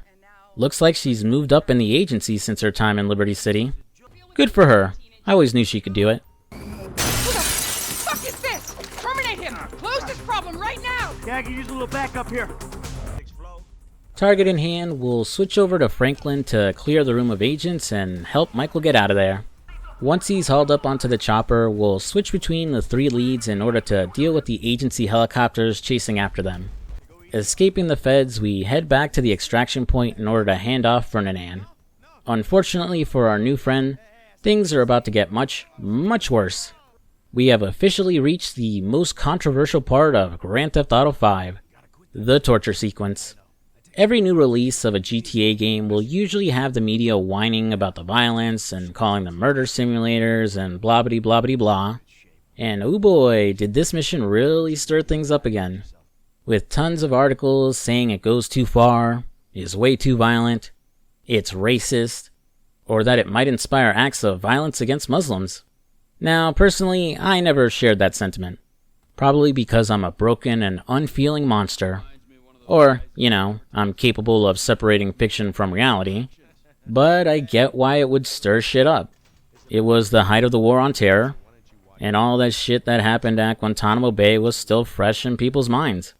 But if you actually play the mission, it's nowhere near as bad as people portray it. You. Where did we meet? Nowhere, pal. Yeah, we did. Hey, what are we doing here, huh? This. Please, keep this slick bastard away from me. No, Ferdinand, he's gone. He's gone. It's okay, I've got some new friends here now. This is Michael, and this is Trevor. No. Now our friend here, he claims he doesn't know anything. I don't know anything. I don't know. I already told nothing. I don't know anything. Please, sir. Now, Ferdinand here isn't a terrorist. He's actually just some guy who set up an audio system for an Azerbaijani man by the name of Tahir Javan. Now, both the IAA and the FIB both believe Tahir is a terrorist. As to why, I have no clue. Outside of making tons of money and using it to help his homeland, they never really provide any concrete proof that he's up to something. You know, just some heavy-handed commentary about how the government may have abused their power, falsely accused and imprisoned terror suspects on the flimsiest of reasons. Now, Michael will be tasked with assassinating Tahir. The only thing is, none of the agencies know what the guy actually looks like, which is why they need Ferdinand. And instead of just asking him in a simple and non-violent way, it's up to Trevor to torture the information out of him, making use of handy tools such as a car battery to electrocute him, yanking out one of his teeth, beating him with a wrench, and of course, the all-time classic enhanced interrogation technique, waterboarding. Now, you have to be careful not to overdo it, and keep an eye on his heart rate and shoot him up with adrenaline if he flatlines. As you slowly torture him, he'll give up more and more information regarding Tahir's appearance and habits, till you can narrow down the right guy and take him out in the name of freedom. And I gotta tell ya, I'm just so indifferent to this whole thing. I mean, it's not overly violent or gory in comparison to something like Manhunt. The scene isn't really glorifying the torture either, even if it is Trevor doing it. He's not exactly reveling in it or having the time of his life. The scene where he stomped Johnny to death was way worse. I guess you can make the argument that forcing the player to do it and perform the torture is supposed to make it feel worse, but I don't buy that either. At its core, it's just a glorified QTE. It's not like I'm holding a Wiimote and nunchuck and awkwardly acting out torturing the guy. I don't know. Feel free to debate and discuss it in the comments. Once Ferdinand has served his usefulness, Steve Haynes will order Trevor to get rid of him. But in a surprising moment of mercy, Trevor decides to let him live, dropping him off at the airport and telling him to disappear and never return to Los Santos. Though whether or not that's actually being merciful is up for debate, as the guy has to leave his whole life behind, can't contact his family ever again, and will have to spend the rest of his life looking over his shoulder in case the feds catch up to him. And that's assuming he even made it to the plane and wasn't taken into custody. What with being a shirtless, delirious, and extremely injured man just wandering the airport. Oh well, not our problem anymore. Time for some more Strangers and Freaks shenanigans. You're not Jock Cranley, are you? Actor and artist? I love your work! Oh, stunt double? Oh, our favorite show. Mrs. Thornhill, snap! Watch the birdie! Oh, pretend to throttle me. Yes, like you did on that poster you did. Yeah, okay, well, that would be my pleasure. Like that, huh? Yeah? Maybe something like this? Or like that? Huh? You like that? That's enough now, dear. You like that? Oh, hey. Thank you. Wow, that's quite a woman there, huh? We are not worthy. We're not worthy. We're not worthy. I'm not Jock, what's his name? Cranley, big star in the 80s. This lovely British couple are Nigel and Miss Thornhill, and I'd like to believe their names are a reference to the great Nigel Thornberry. They're celebrity-obsessed weirdos, here in Los Santos to meet the stars, invade their privacy, and rob them of personal items like their used tissues. Though, unlike Beverly, who was an obnoxious prick, Nigel and Miss Thornhill are rather kind and respectful to Trevor, though maybe only because they mistook him for Jock Cranley. The two Agent Brints will ask our Canadian psycho for help getting some souvenirs from various celebrities across Vinewood and Rockford Hills. This includes taking the collar belonging to a starlet's dog, a golf club from one guy, the clothes from another guy, and we even run into Willie from Love Fist.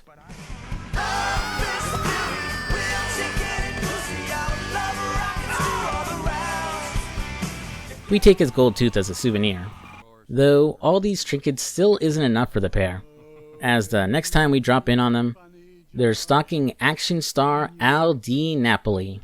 Infatuated with the guy, a simple souvenir won't be enough, so Trevor will join them in chasing the guy all over town, driving through a hospital, until he crashes and they kidnap him. Oh, those three are going to have so much fun.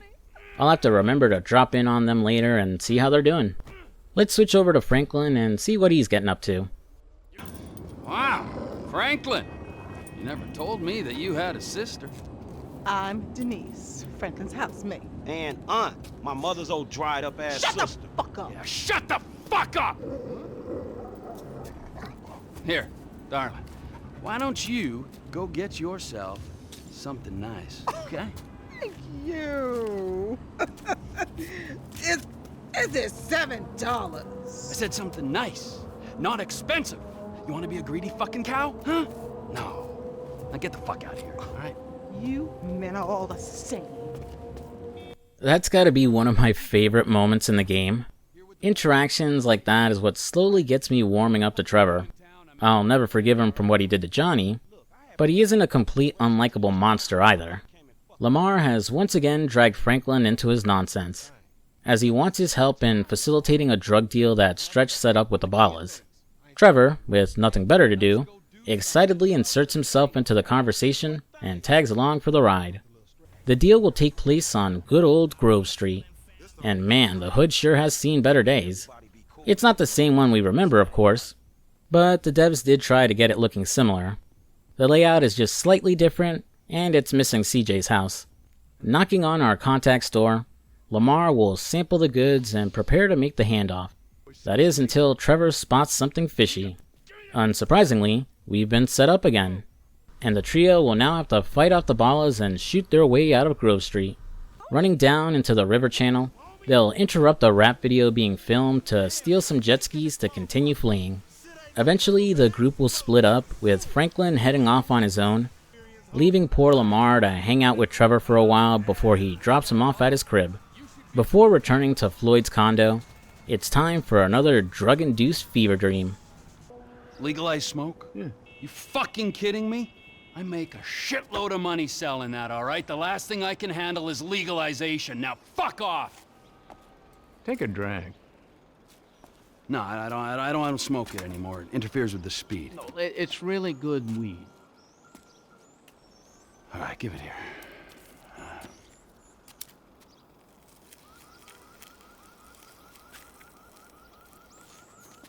Yeah.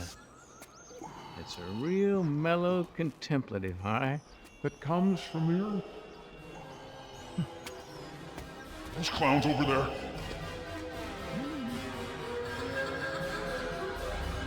You know, Trevor being terrified of clowns doesn't really seem as absurd as you would think. It's like one of the most common phobias. Though there is something else he is way more afraid of, but it's going to be a long time before we get to that person. Now, while Trevor primarily set up shop in Wade's cousin's condo, so he had a place to stay while looking for Michael, he also had an ulterior motive once he found out Floyd works at the docks. But the thing is, I ain't been with that many women. I don't find it easy, and Deborah, we're getting married, so... Oh, that's beautiful. But I'm scared that she's gonna leave me. I mean, this is her place, and the fornicating? There's Mr. Raspberry Jam. Whoa! Whoa! Now, Mr. Raspberry Jam, he died a noble death, bringing great joy to a lonely man.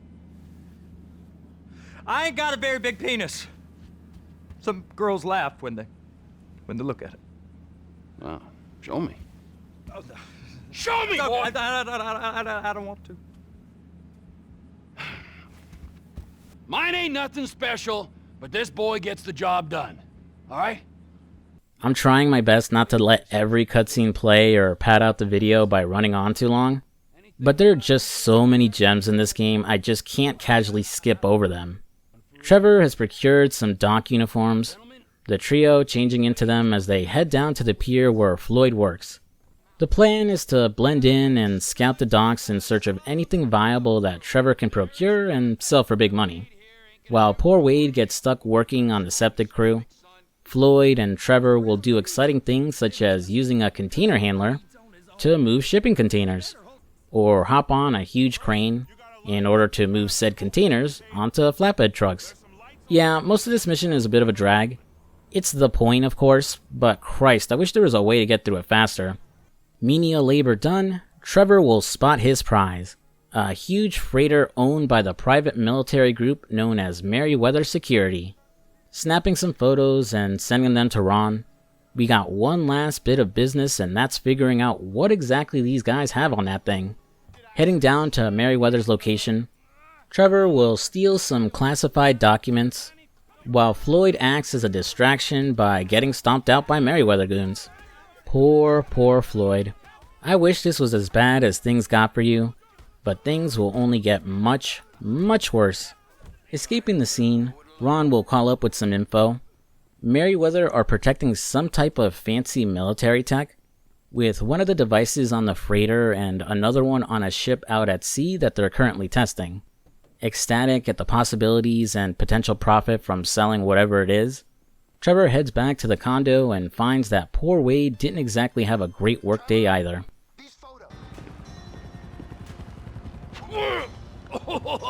What in the name of all things holy?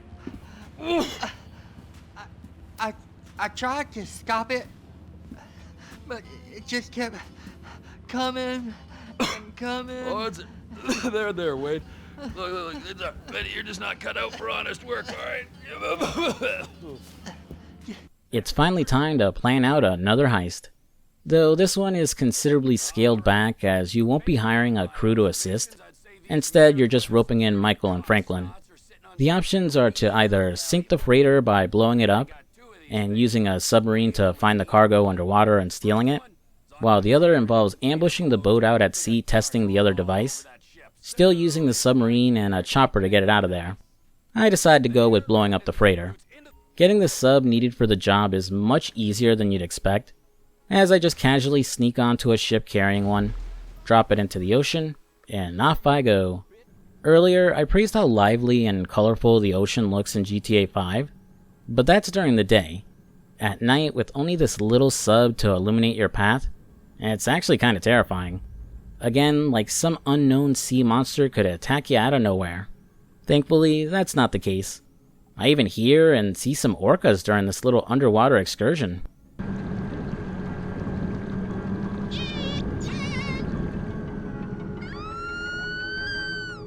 Hiding the sub with Floyd's help, we're ready to begin the Merryweather heist. Hey, bro, what's up? Oh, hey, bro, you're late. 9 years fucking late. You know, you're so late, in fact, that you have no right to call me bro. Is that clear? Shut the fuck up. You're like a broken fucking record. Oh, yeah? Well, you're like a shit. Exactly like a shit. Where's the assistant? On his way. Kid idolized this. The creeps. Yo, Frankie, we were just talking about you. Ah, nattering. You know how it is. Yeah, whatever, man. So what we doing here? We're working, amigo. Taking a score. After discussing and going over everyone's roles in the heist, everyone leaves to take their position. Trevor will drive and drop off Franklin at a vantage point on a bridge across from the freighter. Once Michael sneaks onto the ship by boat, Franklin will support him by sniping the guards on board. With the coast clear, he'll start planting explosives on key points of the freighter. You'll switch back and forth between them until Michael heads down below, at which point Franklin will have to fight off Merryweather goons on his own that show up as backup. Once they're cleared out and Michael makes it to safety, we'll detonate the explosives and sink the ship.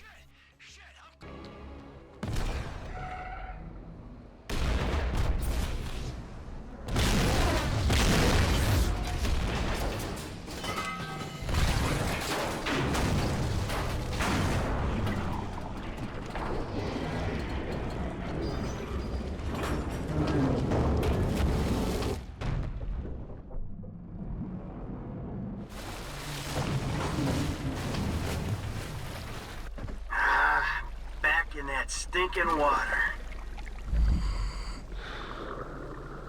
Diving into the water, Michael will then explore the wreckage and mark the device when it's found.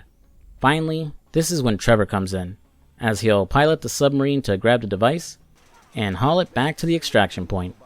And that's mission accomplished. Though, unfortunately, Lester shows up to rain on our parade. Hey, is that Lester? What? Hey, man, what the fuck you doing here? You should be in bed. Yes, I should be. I would be if certain known associates weren't busy making themselves enemies of the state.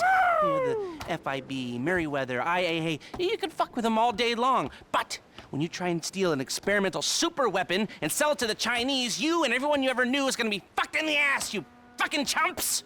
So first thing, was anyone else confused why Lester showed up in a hospital gown in this scene? Like, I thought maybe I missed something in a cutscene or a text he sent that he was going to the hospital, but apparently not. Looking it up, Lester suffers from a muscular degenerative disease, possibly ALS or MS, and he was in the hospital receiving treatment. There was cut audio that would have explained that, as if Trevor tried calling him before the heist, a worker from the Caulfield Center for Spinal Research would have answered, and informed him that Lester was currently resting after his treatment. Kinda weird, you'd think at least they'd put in some kind of dialogue to explain it away here, but oh well. Returning to the heist, the radioactive superweapon we stole from Merryweather is way too hot, and the second Trevor tries to sell it to the Chinese or some other foreign power, the US government would rain absolute hell on everyone involved. So, rather reluctantly, Trevor agrees to let Lester take it and give it back somehow, so our boys aren't convicted of treason and locked up for life. This makes the entire heist a waste of time as we walk away with nothing. Oh well, I'm sure another opportunity to make cash will rear its head sooner or later. In the meantime, let's check in with our favorite legalization advocate, Barry. I'm sure Franklin's drug trip will be even crazier than the first two. Here. Have a little taste of that.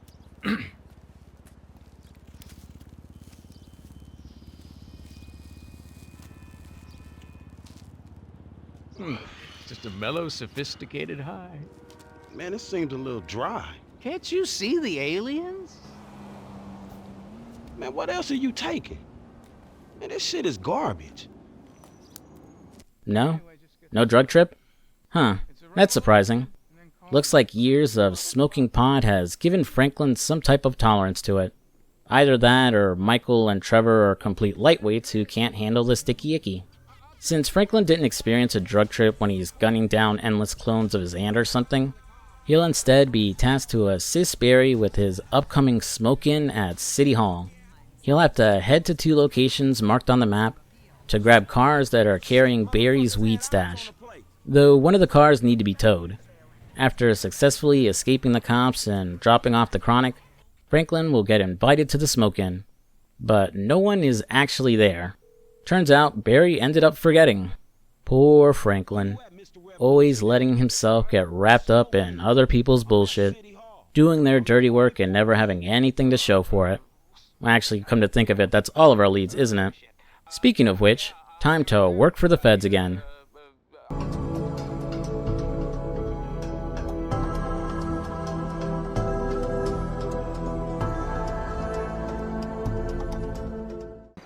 Here's Trevor. Great! Looky, looky, huh? Bunch of government shitbags and their favorite stoolie.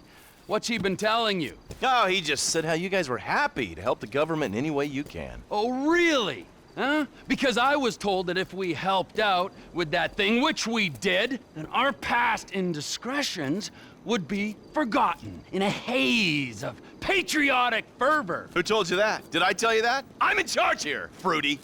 Me! You understand? Not quite. Well, can you explain that again? What I was saying! Oh, you're good. We need help with something else. Some of the government, some of it is pretty corrupt. The FIB once again wants us to butt heads with the IAA. This time around, we need to steal funds they'll use to bribe corrupt officials in order to assist with their investigations, so that the FIB can use said funds to bribe corrupt officials in order to assist with their investigations. Who knew protecting America and her interests involves so many government agencies constantly screwing each other over? The plan is to rob an armored truck carrying bonds that's leaving the airport, which requires several pieces in order to pull off. First, we'll need a getaway vehicle to park somewhere close to where we plan to hit the armored truck. The game doesn't explain what the criteria for an appropriate getaway car is. At most, you get a little message anytime you enter a car on whether it's suitable or not. Generally, you want something fast and that can seat 4 people. Once you find the right ride, you then have to pick a spot to hide it.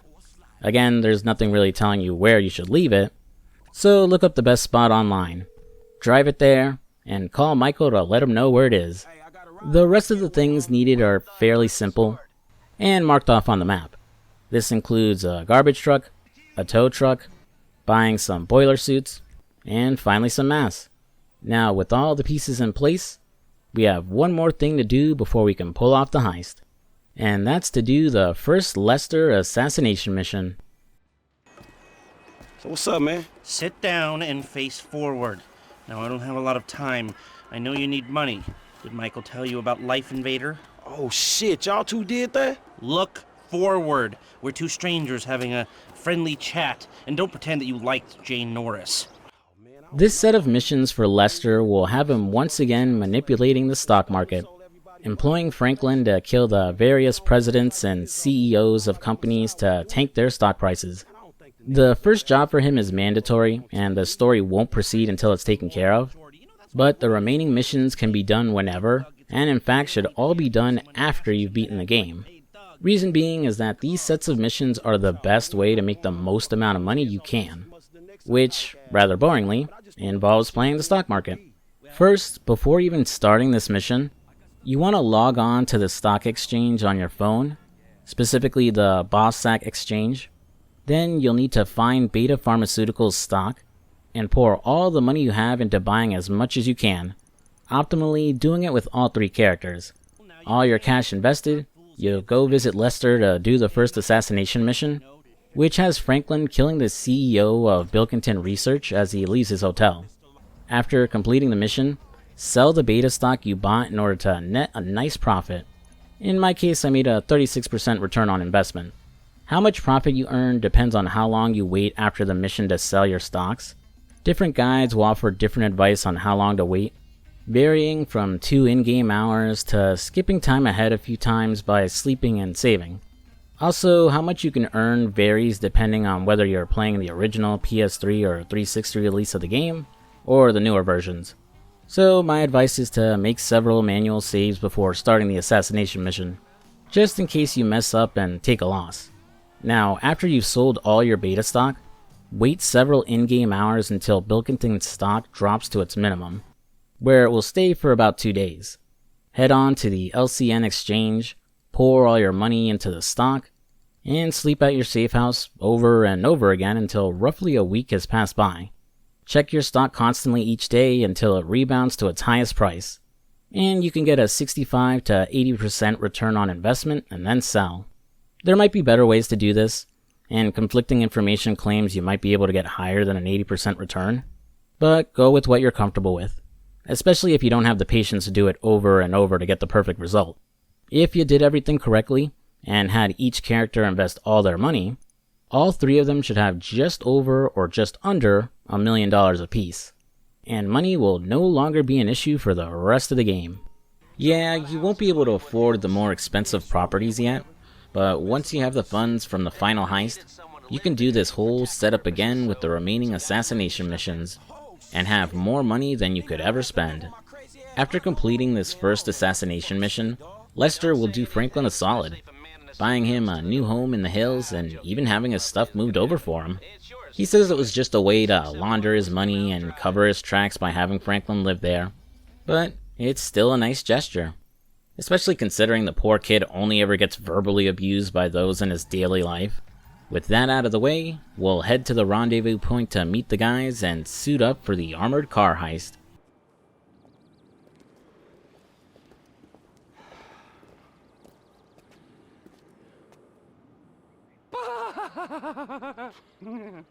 Let's do this. Let's go, go. First, Michael will drive the garbage truck ahead of the armored truck's delivery route, using it to block the road ahead of them. Once they come to a stop and are in position, Franklin will ram them off the road using the tow truck, and then blast the back of the truck open with sticky bombs. Grabbing the goods from the van, the police will rapidly descend on the area, needing us to switch between all 3 characters as we fight wave after wave of cops.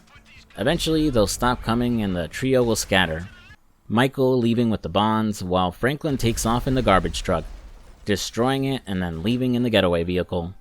Once he's in the clear, we'll switch over to Michael, who drops off the bonds to Steve Haynes' contact, Devin Weston. Yeah, and I'm telling you that I don't give a flying fuck. There you go, there you go. Boom! So long, motherfucker! Devin Weston. Yeah, I remember you. The weekend interrogator. Devin is a billionaire entrepreneur and probably the second worst character in the entire game, as he's just as big a douchebag as Steve. Like the feds, he's a manipulative snake, taking advantage of others to do his dirty work, and constantly screwing people over to line his already deep pockets. Shown off here as he manages to manipulate Michael into agreeing to steal 5 cars from him in exchange for introducing him to Solomon Richards, a movie producer Michael is a fan of. I'm sure this won't be yet another fruitless endeavor where our leads bust their asses for little to no reward.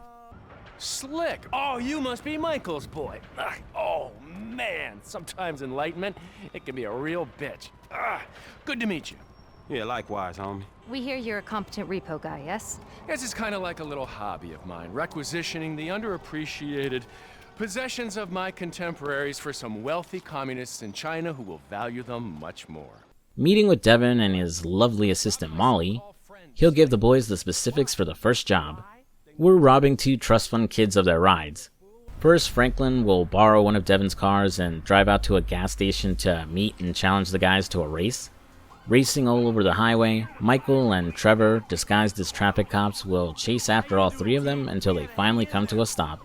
Fake arresting the trust fund kids, our leads will hop into the cars and drive off to deliver them to Devin Weston's garage. Of course, we're not paid for our work, but he super pinky promises that once we deliver all 5 cars, we'll get our cash. Sticking with Michael, we'll head out to Vinewood and meet his idol, Solomon Richards. Hello. Come in, come in. Thanks. You must be Michael. Yeah.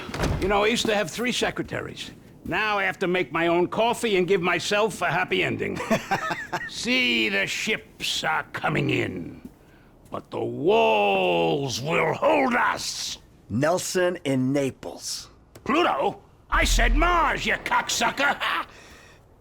Shoulder of Orion. 2. Solomon is a fairly chill dude, whipping up a rapport with Michael as they quote his movies at each other. He's currently working on his latest film, Meltdown, but has run into some production issues. His main star has gotten a new agent, and has gotten into his head that he deserves a bigger paycheck. Meanwhile, his director is having a breakdown, and is also refusing to work on the picture. Michael, being the loyal fanboy that he is, offers his services in talking things out with both parties, and getting things back on track. Heading to this new agent's place of business, we'll sneak past the guards and up to the roof to encounter yet another familiar face from GTA 4, Rocco Pelosi.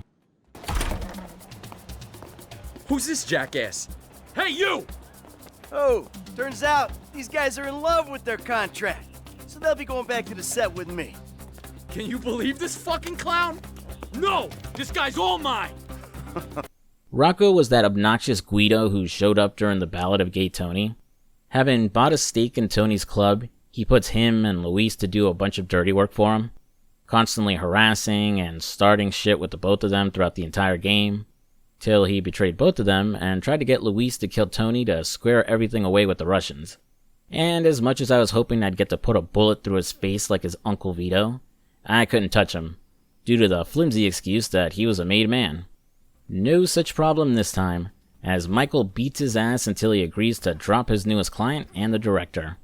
Hopping in the helicopter with our lead star and director on board, we remind them of their place by flying around recklessly until they agree to go back to work. Since we're on the topic of movie stars, let's see how Al DiNapoli is holding up hanging out with Nigel and Miss Thornhill. Oh, he's making such a fuss, these celebs. Oh, they're not like you or me. Apart from you, Jock. Would you go and get him one of his favorite pizzas? No. Well, then I don't know what to do with him. Seems Al has reached his limit hanging out with these two, and the pair ask Trevor on what they should do. He suggests sending him on a trip he won't ever return from. Ecstatic about the idea, the pair ask if Trevor can send him off on that trip. Needless to say, they didn't understand what he meant, and assumes it's an actual trip somewhere nice, when Trevor actually meant murder. Driving Al to go ditch him on the train tracks, he'll beg for his life and offer more and more money to let him go. which you can choose to take by pulling over and leaving him by the side of the road. Unfortunately for him, I'm already a millionaire at this point in the game, and I like to stay as true to a character as I can when role-playing as them. So I play chicken with a train and kill Al. That brings an end to the antics of Nigel and Miss Thornhill, so it's time to go after the next car for Devin Weston.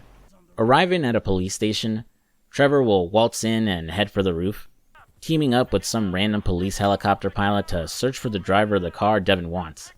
Now, scouring the city looking for one guy would take way too long. Instead, we're using a new type of police scanner that can zero in and track the RFID chip inside of the new driver's licenses that have been distributed in Los Santos. Christ, that's some totalitarian cyberpunk shit right there. So glad we don't have stuff like that in the real world. Yet. Flying around the city and violating the freedoms of the citizens of Los Santos, we'll scan several IDs till we find the guy we're looking for. We'll follow him by air till he heads for his garage where Franklin confronts him to rob his ride. Unfortunately, he blows it and lets the guy get away. So we'll have to follow his car throughout the city, track him to a parking garage, and then have Franklin investigate every heat signature until finding the right guy. Taking his ride and being careful not to damage it, we'll head to the airport to deliver it to Devin Weston, who still refuses to pay us.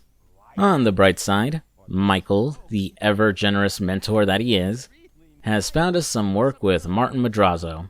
Why he would ever want to deal with that psycho again, after that whole mess with his house, is beyond me. But maybe he's mellowed out since then. Yes? Hi. Oh. Hello. We're looking for Mr. Madrazo. Patricia, for fuck's sake, just let him in. Right this way, gentlemen. Patricia, get us something to drink, would you? Quickly! Hey, good to see you again, Michael. Likewise. It's my friend Trevor. Sit down. Sit. Martin has a little problem he wants Michael to take care of. His cousin Javier. You know, this guy. He's stolen some important files from Martin and is planning to turn them over to the feds, so we have to stop him from leaving the city. Though instead of assassinating him before he boards his plane, or at the airport, we're taking him out while he's in the sky, along with the plane he's on. Heading up to the observatory, Michael will get into the back of a van and operate a heavy sniper rifle to shoot out the plane's engine. Once it goes down, Trevor will follow the plane as it falls from the sky, chasing it halfway across Los Santos till it finally crashes in a field. Killing the survivors, he'll find the files, and Michael, in a not-so-unexpected misfire, tells Trevor to go deliver the files and not start anything with Madrazo over their payment. It goes about as well as you would expect.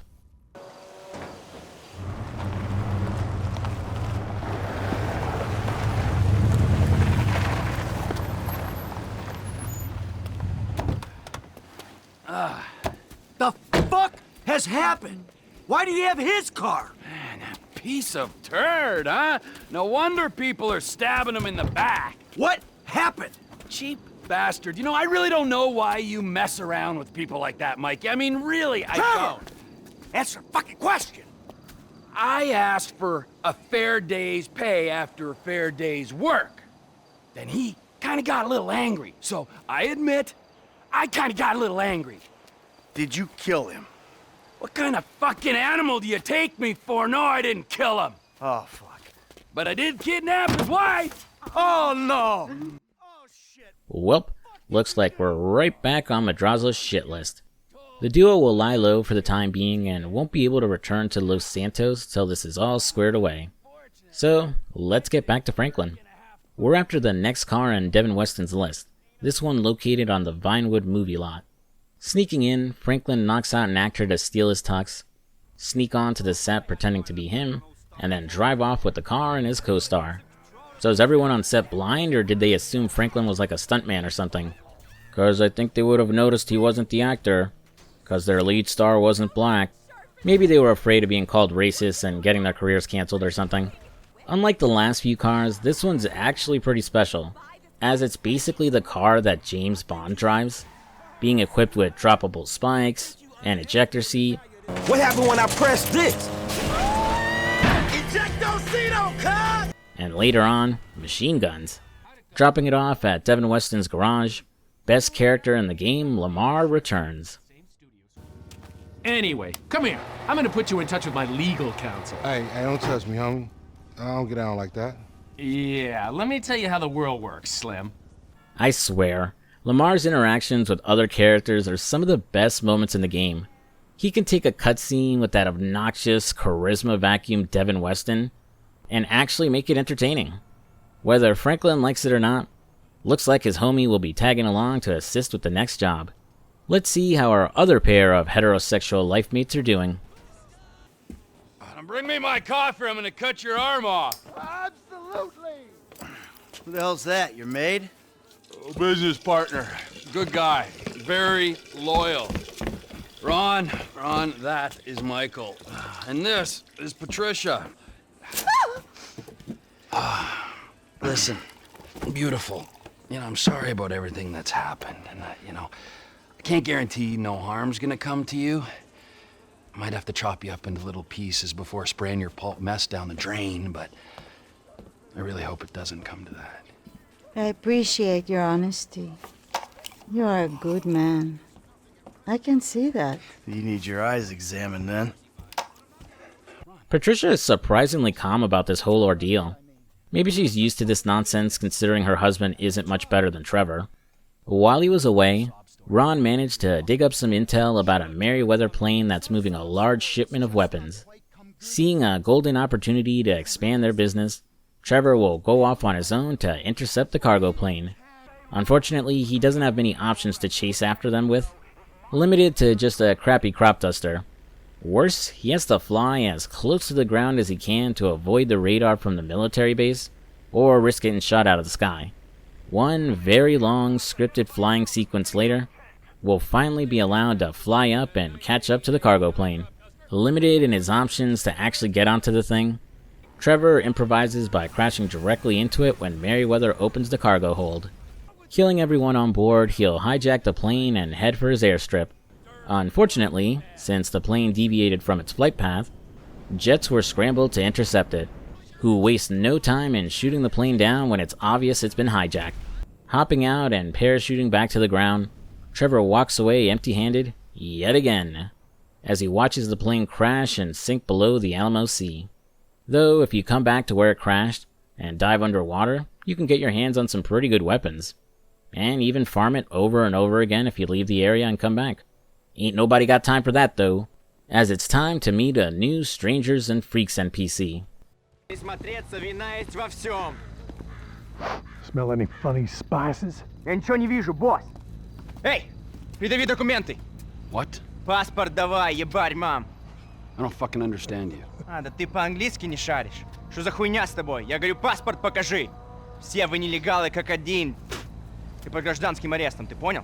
Америка — страна возможностей, а я воспользуюсь возможностью послать тебя обратно через границу, откуда ты приперся. What? Very good, Joseph. Real fine. We'll make a civilian protector of our nation's borders from undesirable elements of you yet. Joe and Joseph here are true blue, red-blooded Americans, having formed the Civil Border Patrol to protect America from any foreign invaders who may corrupt it. Please ignore the fact that Joseph isn't American, is in fact Russian, and doesn't speak any English at all. These two patriots will recruit Trevor into capturing and deporting any immigrants they happen to stumble upon, putting aside their biases and ignoring that Trevor is in fact Canadian in order to serve the greater good. Anywho, these two are big old racists, and after a couple missions harassing minorities, Trevor will run into one of their victims, feel bad, and then kill both of those assholes. As while Trevor is an unhinged psycho who will randomly kill people on a whim, one thing he isn't is a racist. Though he is a government lapdog, as we're once again dragged into FIB bullshit. You don't get the point. You're like every other asshole. You made a bit of money, and you became a turd. Got news for you. I was always a turd. No!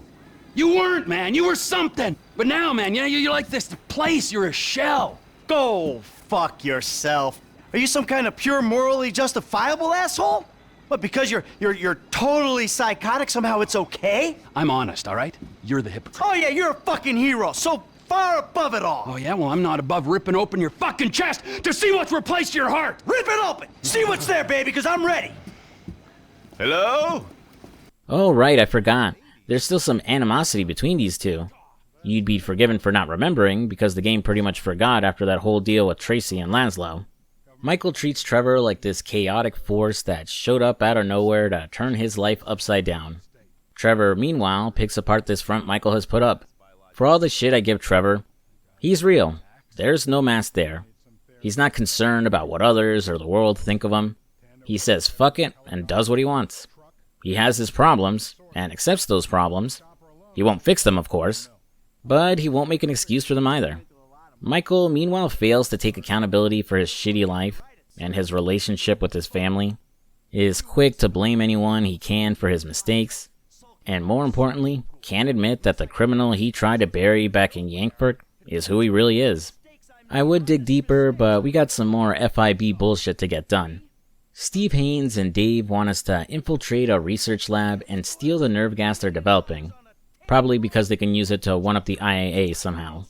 You know the routine by now, it's just rival agency bullshit, though they're being stingy pieces of shit this time around, as we need to fund the equipment needed for the job ourselves.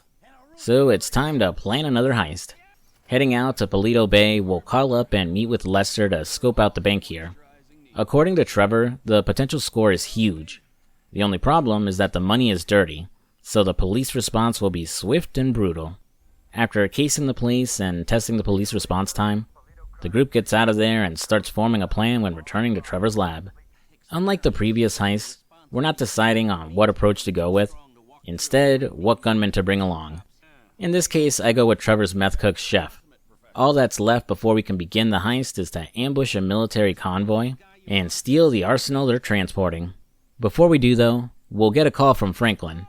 He's been trailing what's left of the O'Neill family, who are still salty at Trevor for blowing up their lab. Oh, and, killing most of their family. Deciding to wipe out what's left of them, he'll ask Franklin to continue to follow them while he heads their way by chopper. After crashing their ride, the O'Neills disappear into the wilderness, and you'll now have to use the thermal scope on the sniper rifle to find them and pick them off. Hey, wait a minute, what's that?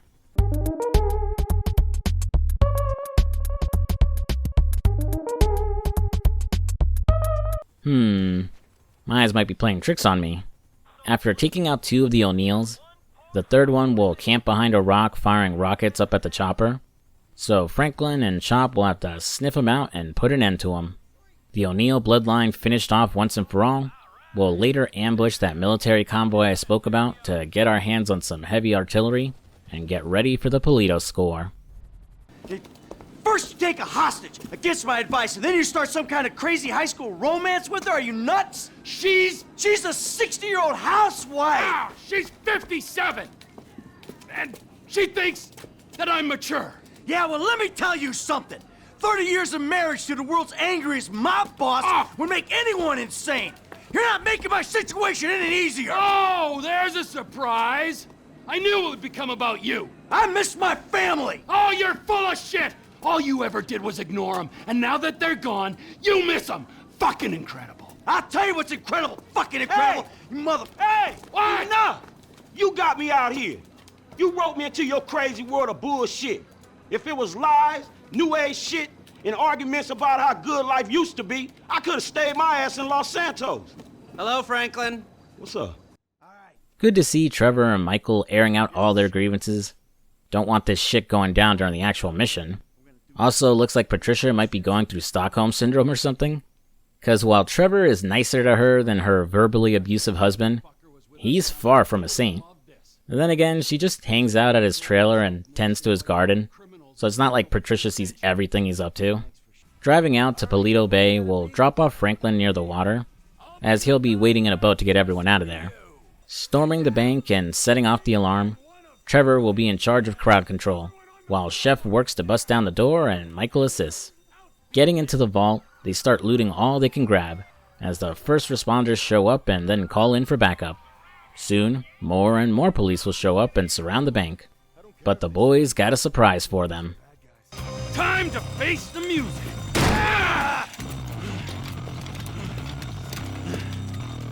liquid mother shit.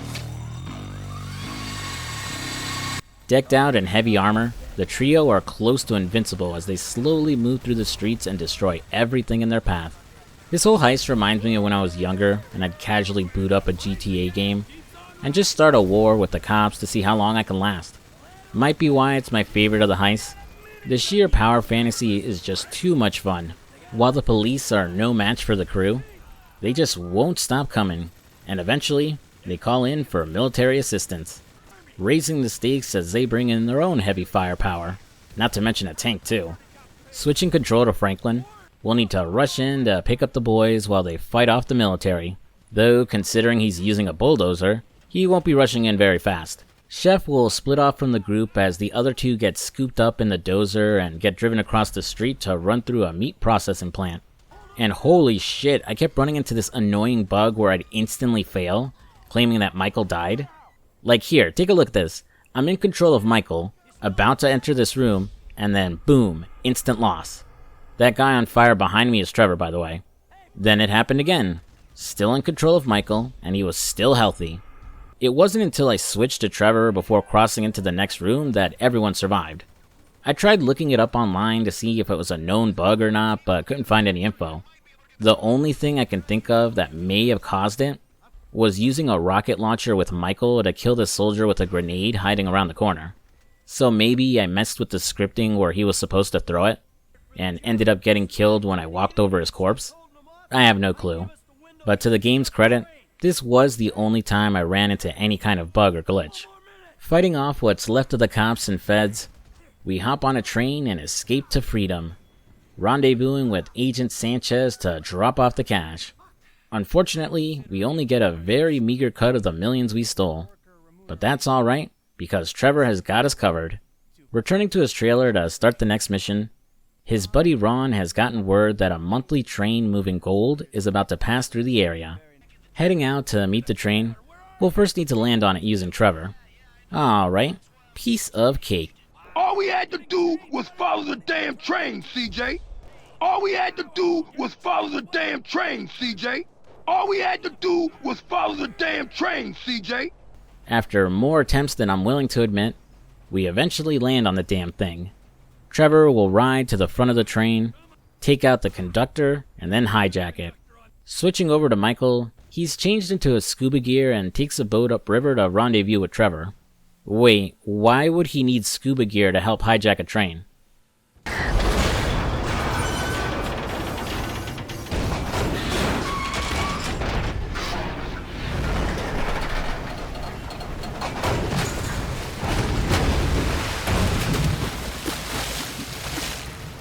Ah, that makes sense. Michael will blow the doors of the container they're after and start searching for the loot. Meanwhile, Trevor will fight off Merryweather security. Once the goods have been found, the duo will get the hell out of there and check out their score. Some gold idol thingy. Despite a job well done, we once again end up empty-handed, as Michael insists they give the idol to Martin Madrazo as a peace offering. Oh, and, you know, we should probably give him back his wife, too. Trevor angrily argues against this, but falls in line when Michael sweet-talks him about going after the score of their dreams, robbing the Union Depository Bank. It's going to be a while till we get everything ready for that job, so it's time to go back to being government lapdogs and go raid that research lab. You know, Franklin, if there's one thing that you're gonna learn from being around us, Plead fucking insanity. Then they can't fry you. if you want something done, go to the busy man. This rich fuck is useless. Hold on, man. Can y'all knock that shit off? Oh, look! Boys, your boys, it's the feds. Hey, where's the other three? What other three? We told you to bring along 6. This is a 6-man job. No, you didn't. Dave did. No, Dave didn't. The FIB once again screwed us, as they neglected to tell the crew that they needed 6 people for this job. And since just our leads going in on their own would guarantee death, everyone compromises as Steve Haynes and Dave get off their asses and actually do something by joining us on the job. Michael and those 2 idiots will go in by sea, diving under the water, and using an old access tunnel to slip into the facility. They'll slowly make their way through the area, using a stun gun to take out any scientists they run into. Eventually, they find what they're after, with Michael taking possession of the nerve agent. Alarms will go off now that our presence is revealed, so we drop the non-violent approach and start gunning down security. Making it outside, Michael will put the nerve agent on ice, and Trevor will fly in to pick up the cargo container. Unfortunately, with our lack of manpower, the IAA will catch up to us in no time. So, in a surprisingly selfless move, Steve Haynes volunteers to stay behind.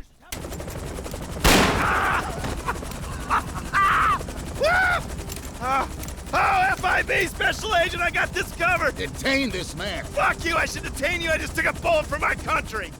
Though Dave is quick to point out that by staying behind, he actually has a way better chance of survival than we do, as the government will absolutely shoot us down and kill us to avoid the nerve agent getting released on the civilian population. Luckily, it didn't come to that, and we successfully escaped with the cargo. While the mission is technically done, we still got one last thing to do. Give Patricia back to her husband. I had a wonderful time, Trevor. But we both know I made a vow to my husband. It's actually kind of sad to see her go. She's probably the only person in the world that can get a psycho like Trevor to mellow out. Of course, I would have liked to see more of their relationship together, or at least the option to hang out with her, something to see more of her interactions with them. But oh well. I was surprised Martin Madrazo was willing to let bygones be bygones. Sure, they gave him that idol, but you think a ruthless drug lord who had his wife kidnapped and lost his ear would have rained hell on the ones who did it? Then again, maybe it was because of Patricia. He realized he took his wife for granted, didn't appreciate her enough, and put her in a position where something like this could happen. Or he didn't kill them as a favor to her. Or Trevor put the fear of God into him, and he doesn't want to remotely deal with him ever again. Or some combo of all that. Who knows, it's not really explained. While he may not see her again, through the rest of the story, Patricia will occasionally call or write to Trevor to see how he's doing, so that's nice. Now that the guys no longer have to lay low and can return to Los Santos, it's time to check up on Floyd and Wade. We even finally get to see Floyd's fiancée, Deborah. I'm sure she's going to love Trevor. I want you to leave now! Look, this is all I've got, all right? I had a tough upbringing. My daddy was not nice to me, okay? And look, Deborah, I love you, and I love you too, Floyd. Why can't we all just be together, huh? You can have Mondays through Thursdays. You can have the weekends, all right? I know that's not normal, but in this crazy, crazy world, is normal so good, huh? Look, Deborah, Floyd, will you marry me? Get out of my condo! And you go too, Floyd! I told you! I've got a career! I don't need this crap! Yes! There. You made me swear. You're crap, Floyd. Crap! You're not a man at all. Bob's right about you. Oh, who's Bob? I want both of you to go now. You and your weird friend. Whoa! Hey! My name is Trevor, sweetheart. I could give a fuck what your fucking name is. I'm not afraid to use this. I'm not. Bob taught me. Fuck Bob! You people are not very fucking nice!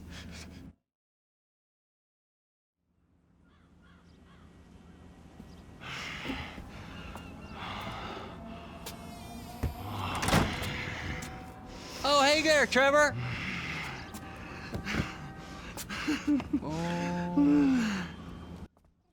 Well, yikes.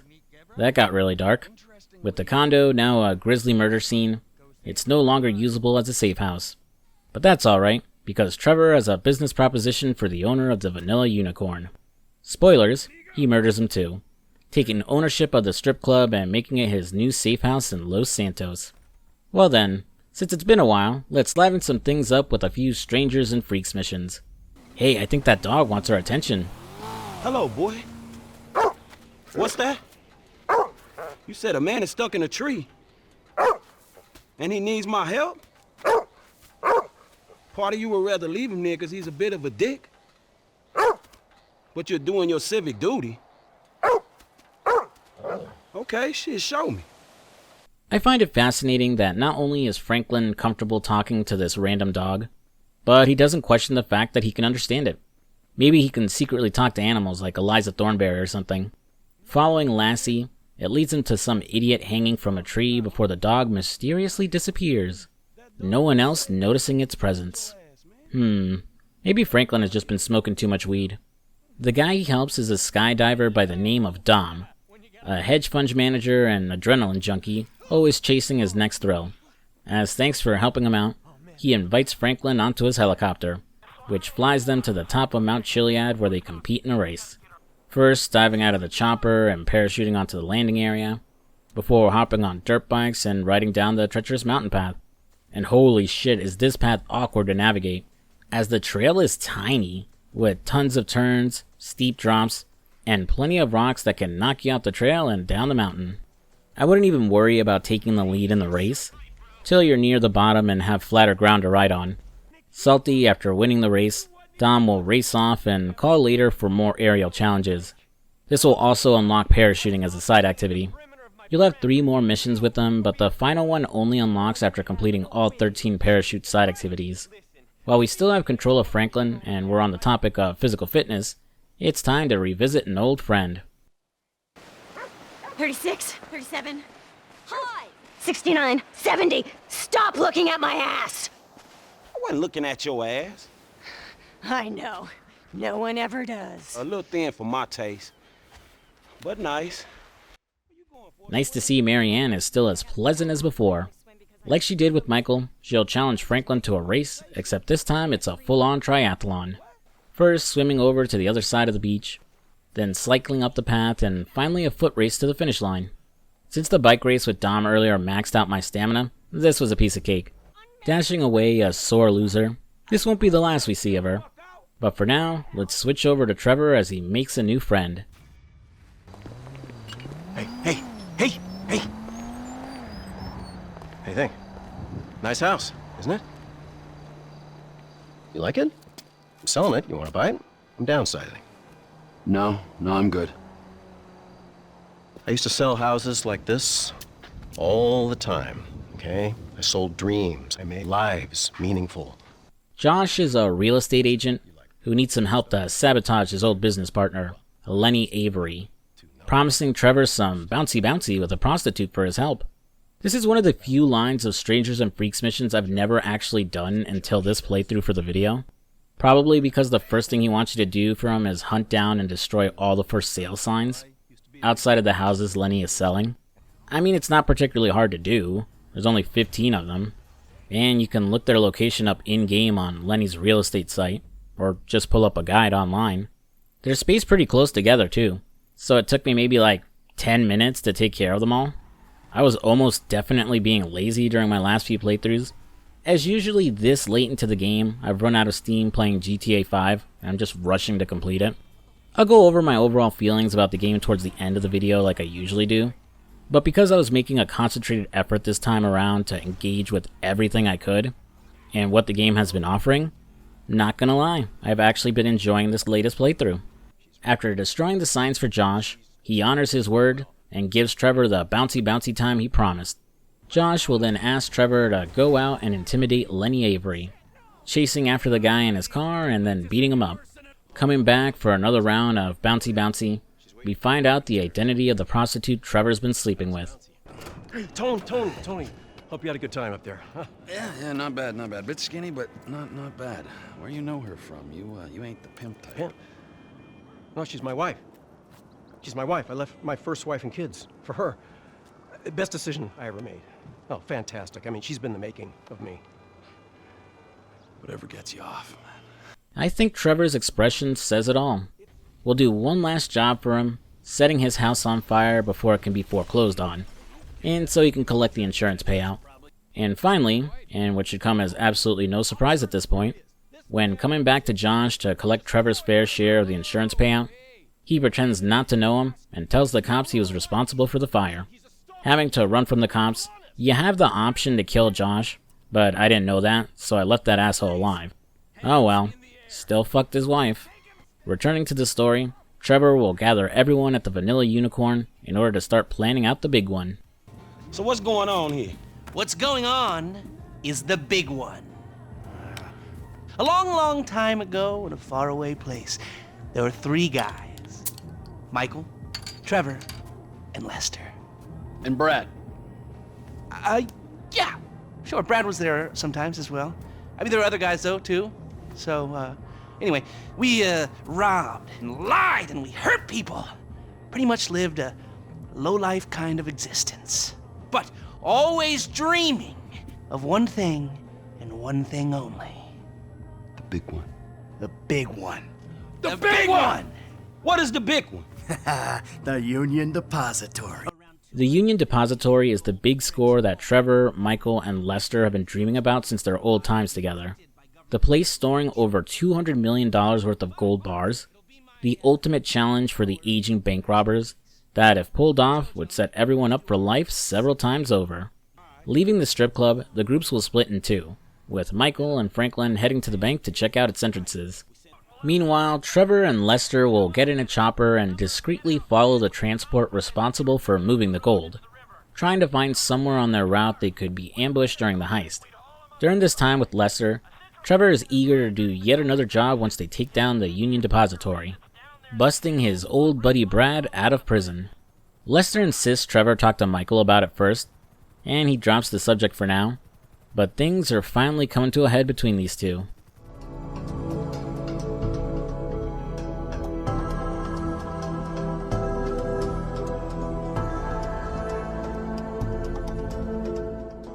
Meeting him at Michael's house, the tension between them rises to the surface again, and finally hits its boiling point as Trevor finally puts together what happened in North Yankton.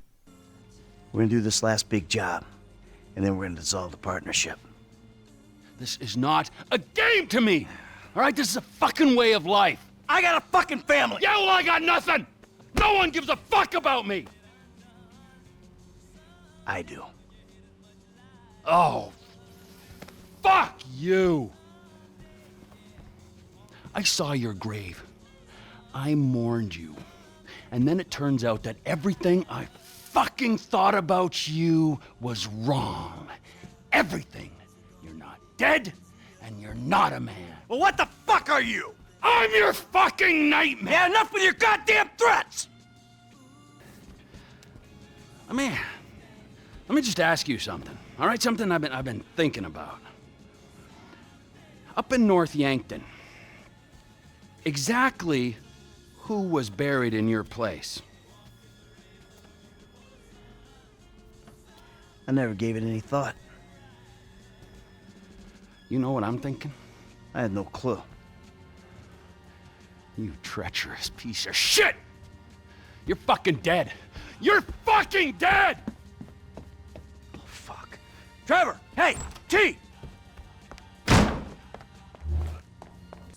Racing after Trevor, Michael calls him and tries to get him to calm down and pull over, but he refuses, determined to see the truth for himself as he heads for the airport. Unable to stop him, Michael does the same, taking a plane back to North Yankton where this all began. Listen, Amanda, we're going to move to Los Santos, start over. I made a deal. The slate will be totally wiped clean. Driving through the cold and snow-covered streets of North Yankton, we'll hear echoes from the past, Michael recalling the events that led up to the bank robbery, the deal he made, and telling his wife Amanda about how they'll be out of this once this job is done. Arriving at the church where Michael was supposedly buried, our 2 leads will confront each other as the truth is revealed.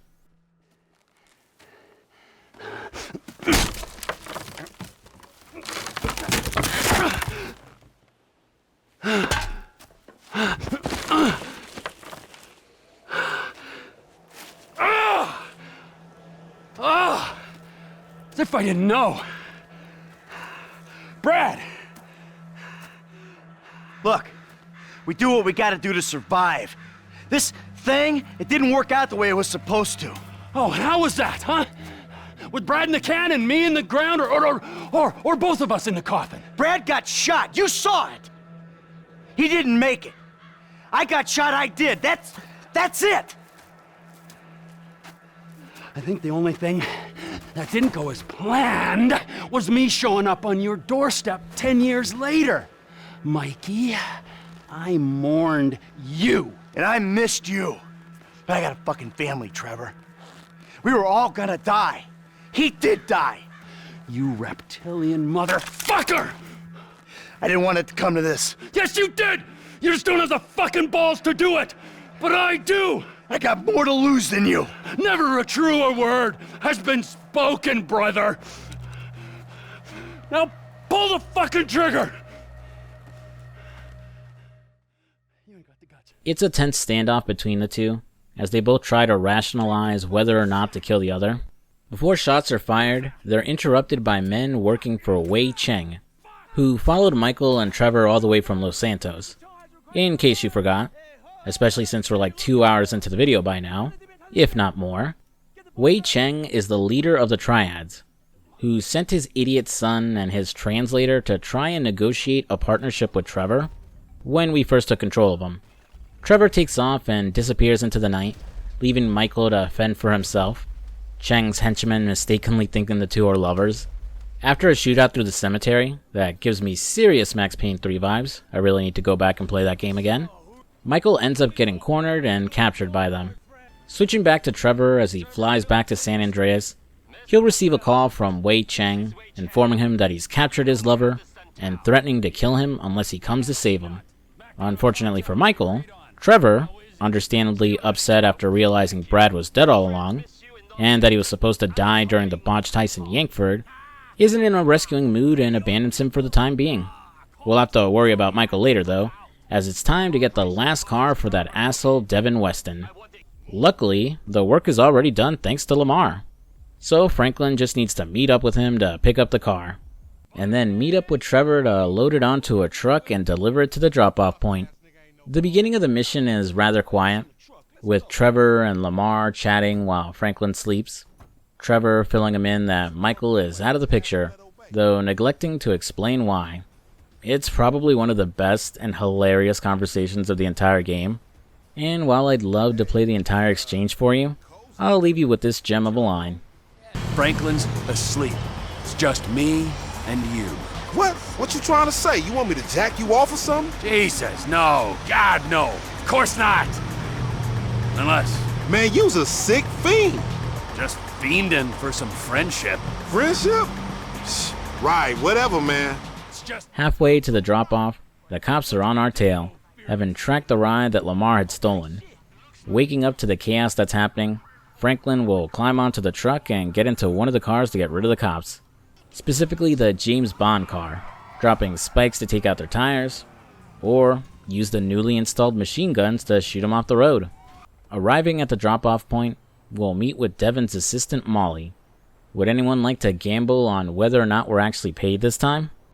Where's the money? Mr. Weston is one of the most brilliant investors the world has ever known. He's obviously a maverick, but he's also rigorous in his research. Yeah, he may be brilliant. Look, let me be the first to tell you. He ain't gonna fall in love with your ass. Now where the fuck is my money? The best thing that could have happened to you in this situation has happened. He is going to hold your money, invest it in his Alpha Fund, and make the funds available to you at a time as the transfer will not induce any undue attention. Which is a polite way of saying I'm getting robbed? Are you fucking kidding me? Once again used as cheap labor and left to look like an idiot, Franklin calls up Lester to see if he knows where Michael is, so he can vent about getting screwed over again. Lester hasn't heard from him either, and tracking the last use of his cell phone and his credit cards, the last time he was active is when he left for North Yankton. Concerned for his mentor's well-being, he'll ask Lester to send Trevor to his aunt's place to see if he knows anything. Oh, my N-word, huh? What's up, homie, huh? Oh. Oh, what is that how you act, huh, when a friend makes a mistake, huh? No, really? Man. Oh, no. What? Oh, so what? It's just me getting hurt? Is that funny? No, huh? man. Well, fuck you! I'm gonna put you in the fucking ground. You laugh at me again. Man, calm down. I have met a lot of assholes in my life, but you? Oh, you're not long for this world if this is the way you fucking act. You little jumped up motherfucker! Look, how about this, man? Calm down. It was funny at first, man. I made a mistake. Unfortunately, man, you failed. It was funny, all right? I apologize. Extremely on edge, after he calms down about being laughed at, Trevor explains that Michael was grabbed by the Chinese, but storms off and refuses to help find him. Left to do it on his own, Franklin will once again call Lester for help, who gives him an app to use to track Michael's cell phone, which is now back online. Briefly swapping back to Michael, we see him hanging upside down in a meat factory. Wei Cheng prepared to kill him as Trevor has refused to show up. Using the app as radar to track the phone, we find his location and start shooting Cheng's men until we find Michael.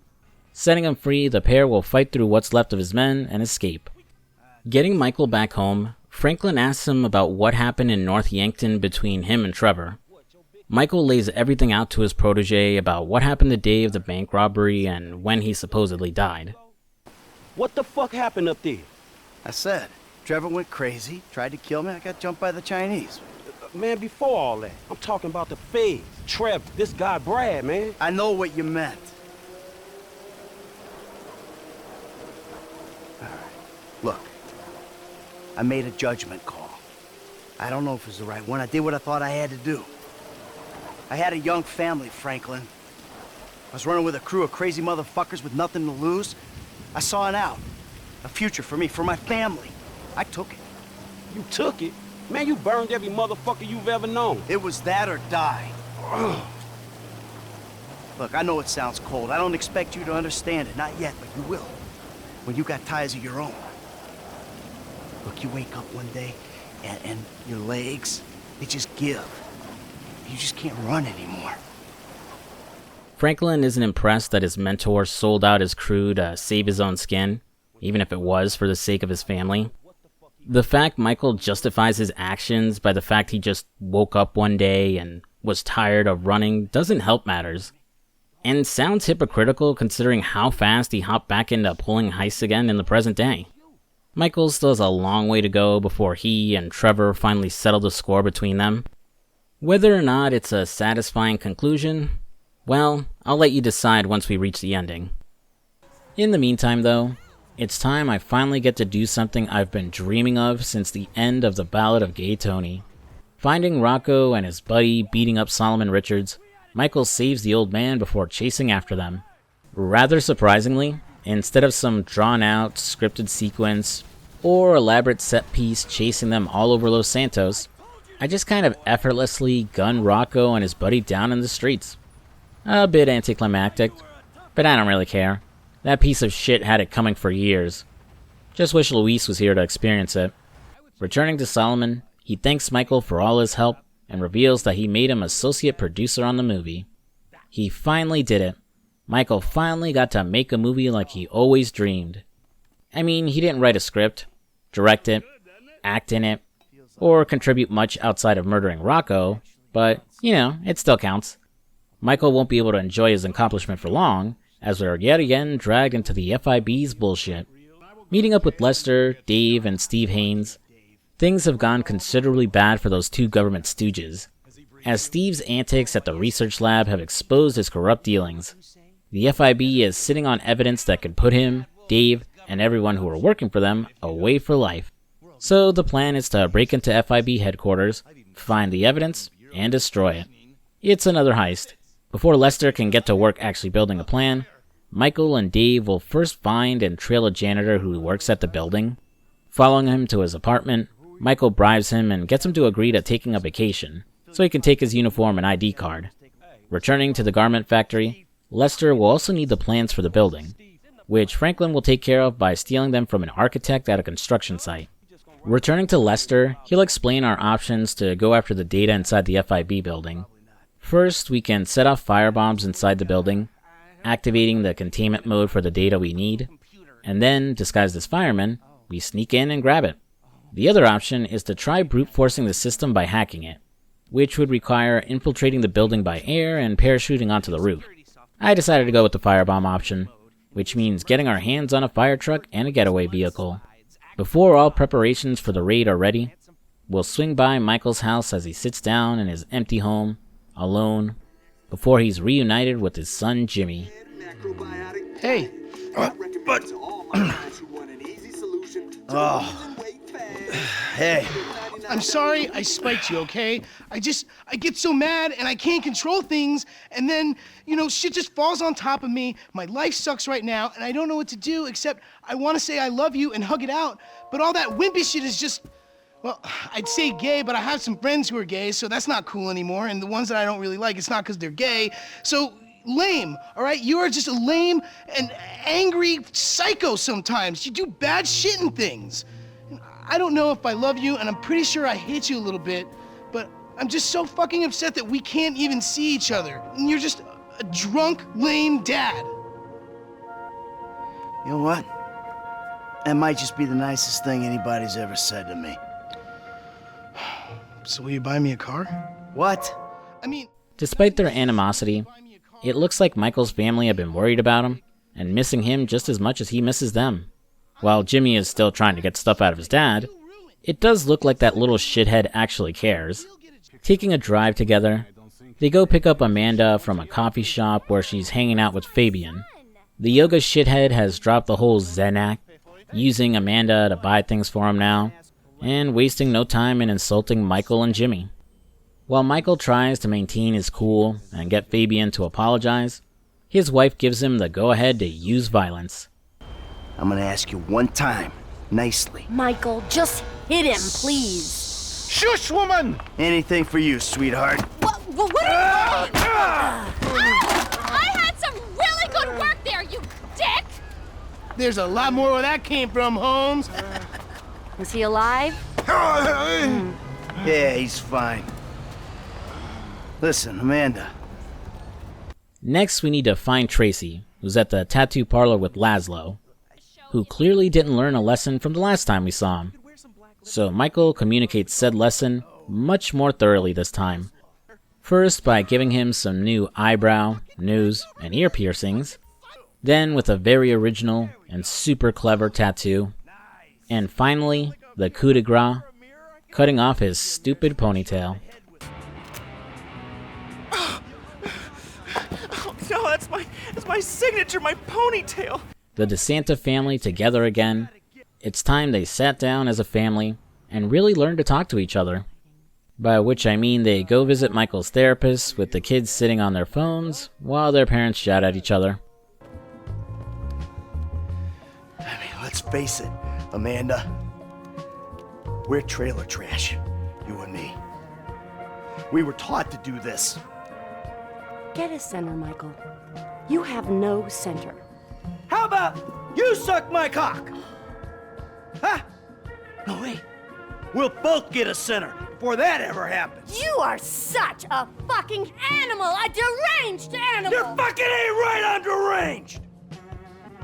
How could I not be? I should have had you locked up years ago, you stupid shit. Do it. I'll put you in the fucking ground with the rest of them. And that's really all the time we have. Oh, but... While I wouldn't exactly say they reached a breakthrough, getting everything out in the open does seem to have mellowed everyone out. Enough that when Michael asks his family to come back home, they say yes. These idiots have a long way to go, but it's nice to see the family reunited. Dropping back in on Solomon Richards, we have ourselves a problem as that snake Devin Weston is pulling the plug on the movie and blocking its release. The scumbag looking to collect on a huge insurance payment by canceling the film. His assistant Molly will take possession of the final print in order to destroy it. But Michael, not wanting all that hard work to be thrown away, goes after her to try and get it back. The usually calm and collective Molly sort of just loses her shit out of nowhere when Michael drives after her, as she'll drive erratically through Los Santos and then through the entire airport. This despite the fact that both the police and airport security are in Devin's pocket, could easily protect her, and are chasing her to try to get her to stop. Molly ends up crashing and running inside a plane hangar, making the mistake of stepping in front of a jet engine as it turns on, and gets turned into jelly. Oh, stop! Look out! Oh!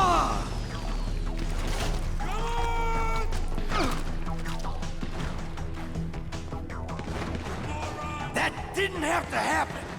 Kind of a brutal way to go for such a minor character, especially one who isn't even all that bad compared to our boss or some other people we've encountered. Grabbing the film reel and escaping to safety, it turns out the whole chase was pointless, as Solomon had digital backups of the film. Well, shit. Oh well. Time for the FIB raid. Heading out to meet Lester, he'll give Michael his janitor disguise before the pair pour gasoline everywhere and rig up Lester's garment factory to burn down. This is to destroy any of their involvement with all this FIB shit, and maybe for Lester to collect an insurance payment. Heading to the FIB building, Michael will infiltrate the place using the janitor ID he obtained, and then needs to play the part of janitor, walking around, mopping the floors, but also setting the bombs when no one is watching. Once they're all set, Michael will rendezvous with Franklin and the rest of the crew in the fire truck, changing his outfit and then setting off the bombs. Infiltrating the building, we'll climb several floors until we reach the inferno the bombs created, Franklin getting separated from the group when the floor gives out. When he comes to, Michael radios in that the agency is onto them, and you'll now have to fight them as you navigate the fire and before you run out of oxygen. Gotta admire the dedication to the job. The building is burning down around them, and these guys are doing everything they can to protect their secrets. I hope they make a nice memorial for you guys, commemorating your brave sacrifices, and the Bureau doesn't just end up covering up your debts. Reuniting with the boys after they got the goods, we'll rappel down an elevator shaft and escape the building back into our fire truck. Escaping the area, we destroy the truck, hop into the getaway car, and return to Lester for a job well done.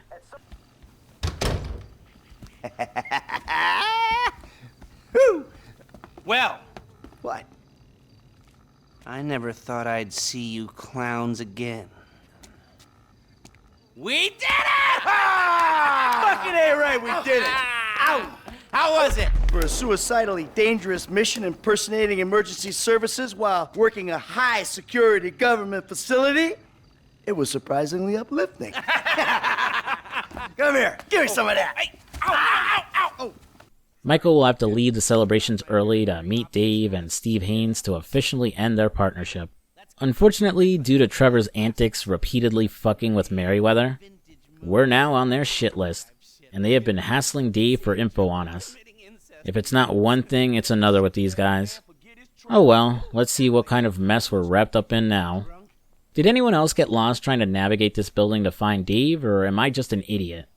Finally finding him, Michael again tries to put an end to this FIB stuff, but things have gotten completely out of hand, as Steve Haynes arrives with Agent Sanchez, trying to arrest Michael and Dave in order to sacrifice them in a final attempt to save his own career. What follows is a tense standoff, as several different groups show up out of nowhere and converge on each other. They know or think they know that I'm the one that was behind the incident. Uh-huh. And now you want me to clean up your mess again, right? Before I end up at the bottom of the ocean. Fucking good luck with that. Put the weapons down, boys. Fun time is over. We've got you. Anti-American activity. Put your weapons down, all of you. Who the fuck are you with? With me. You fucking rat. I knew you didn't have the balls for this. For the record, I'm a patriot. I love my country. Put the weapons down. Fuck you. We all know you agency boys are ball deep in a plot to drive up your funding by any means necessary. Put the guns down, gentlemen. Who the fuck are they? Fucking Merryweather. What are they doing here? Steve, put your gun down. Oh, same goddamn leg. Go! Fuck! Bullshit. By the way, that old guy with the IAA, he's the United paper contract that Nico worked with back in GTA 4. He showed up earlier during the research lab job, but I forgot to bring it up. You can kill him during this shootout, but his death is non-canon, as he shows up in GTA Online.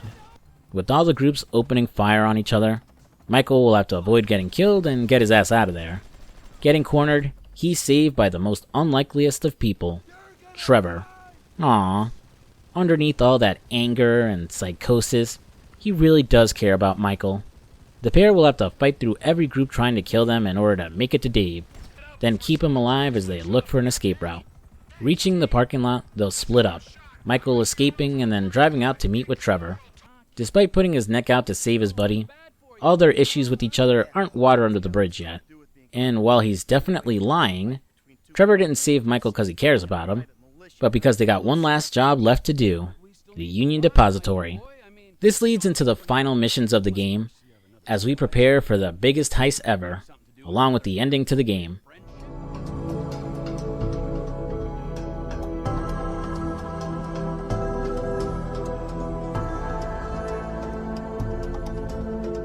Let's go through a rapid-fire round of things I still have left over.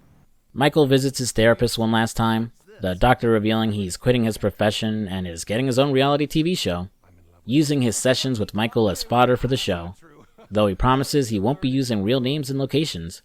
Michael gets angry, and will have the option to kill him, but I just let him go. Also, he pops back up in GTA Online, so his death is non-canon anyhow. Switching over to Trevor, he's managed to get over Patricia and found the woman of his dreams, Mary Ann. Oh, I wish you were dead, I really do. Oh, I love you! Oh, let me take you away from all of this!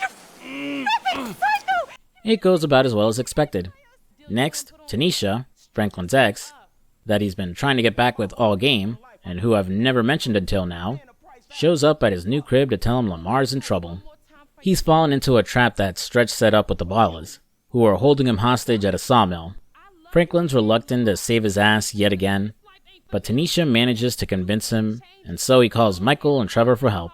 The three of them will storm the place, locate Lamar, kill every baller on sight, and get him back home to safety. Steve Haynes and Dave Norton will reappear, approaching Franklin about getting rid of Trevor, as he's too big of a liability for them. Gee, that feels like it comes out of nowhere. We'll circle back to that in just a bit when we talk about the ending. Finally, it's time for the premiere of Michael's movie Meltdown. Arriving at the red carpet with his son Jimmy, his wife and daughter are very, very late and still haven't shown up. Cue Devin Weston showing up, still pissed about losing his payout, and revealing he sent Merryweather goons to go kill his family. Racing back to his home, we take out the goons there, and Jimmy proves himself useful by taking one of them out with a bong. Fuck!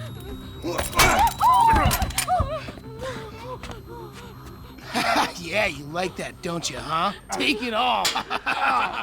And teabagging him. Classic. Actually, he ends up teabagging his dad by mistake. Oh well. At least the DeSanta family is safe for now. No time to get revenge on Devin Weston, though. It's time for the big heist. Hey, sorry I'm late. Oh, we were just talking about you. Well, don't worry. Another few hours, you never have to talk about me again, Trevor. You're the one who likes to talk. Watch your back, you two. That's all I'm saying. Fuck you. Fuck you, excuse me, huh? Enough! Thank you! First, we'll need to choose our approach, subtle or loud. The subtle approach will have the crew hijacking the armored cars that enter and leave the depository, taking the guards on board hostage, and sneaking into the bank to steal the gold, load it into police stingers, and then drive out of the city. The obvious approach has Michael causing a distraction at the front of the bank, while Franklin drills into the vault using a tunneling machine, and then using 2 helicopters to hoist the gold out, take it out of the city, and then place them onto a train to move to a warehouse. I go with the more obvious approach as it ends up paying more money if done successfully. After stealing a tunnel machine, modifying a getaway car with armor and to increase its speed, and finally stealing a whole damn train, we're ready to go. Ready for action, huh? Let's go! All right, I'm gonna meet my guy at the bank. Gold ain't ours yet, but we are this close! Get the crew, let's go, let's go!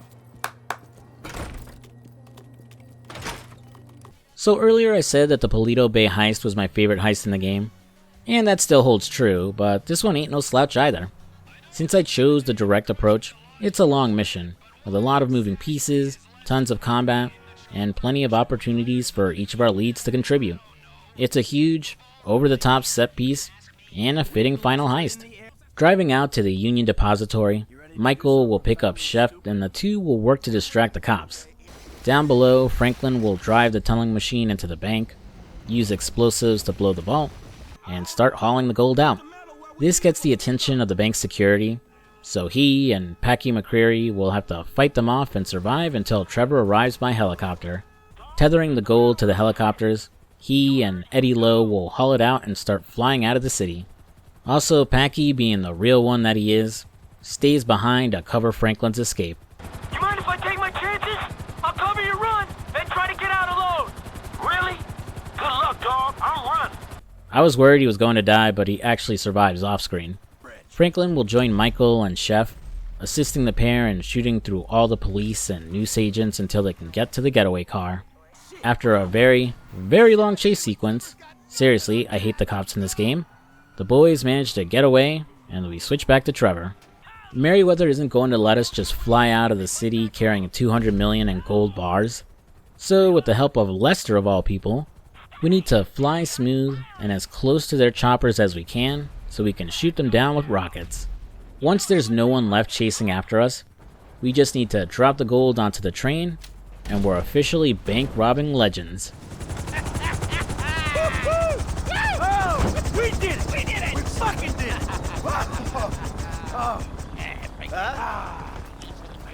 We are good. All right? Wow. You are one serious fucking buzzkill. The entire mission was pretty awesome, and would have been a fitting way to end the game, but unfortunately, we still have the actual ending to get through. Hey, Slick, it's me! What the fuck do you want? You got my money, punk? Hey, you got some coconut water or something like that? I need some electrolytes.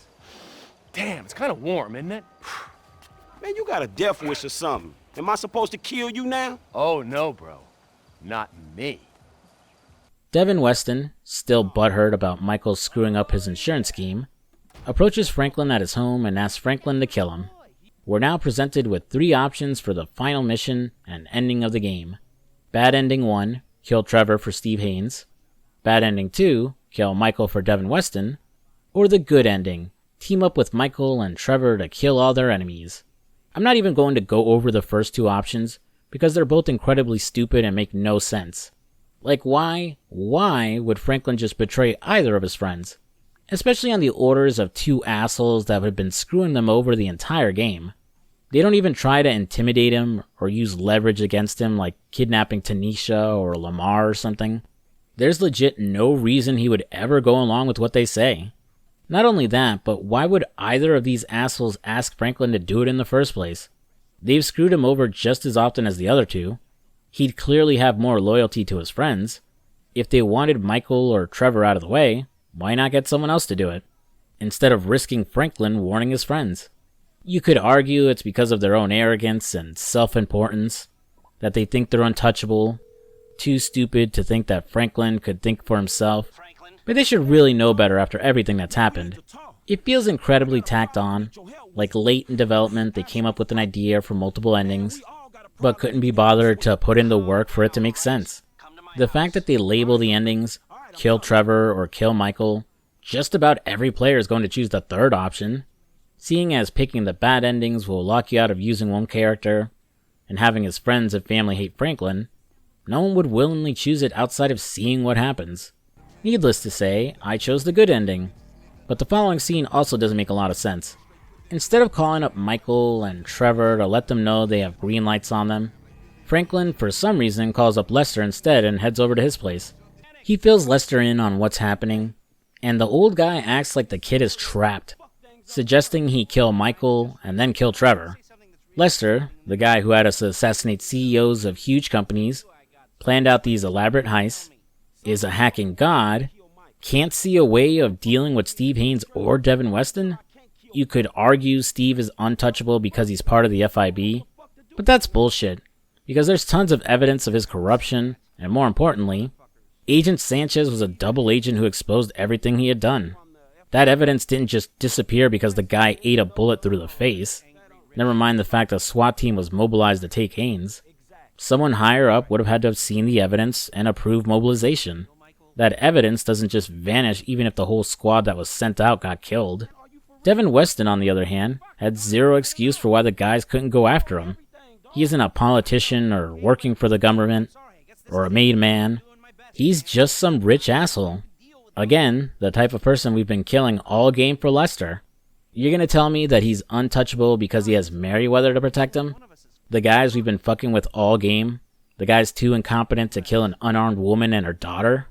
It's such a forced drama that makes absolutely no sense. Just there to trick the player that it's going to be an uphill battle to fight these guys. Except not really, because it's rushed and taking all of them out is some of the most anticlimactic shit ever. Lester suggests luring in both groups and taking them out at once, sending them information that the missing gold is being smelted down in Marietta Heights. He'll then fill in Michael and Trevor about the plan. Meanwhile, Franklin will pick up Lamar for some assistance. And again, we get a gem of a conversation. Devin Weston? That punk bitch? Why didn't you say we was creeping on him? We ain't creeping on him, nigga. At least I don't think he gonna be there. We gotta take all the heat he can throw at us before we worry about how we coming back on his ass.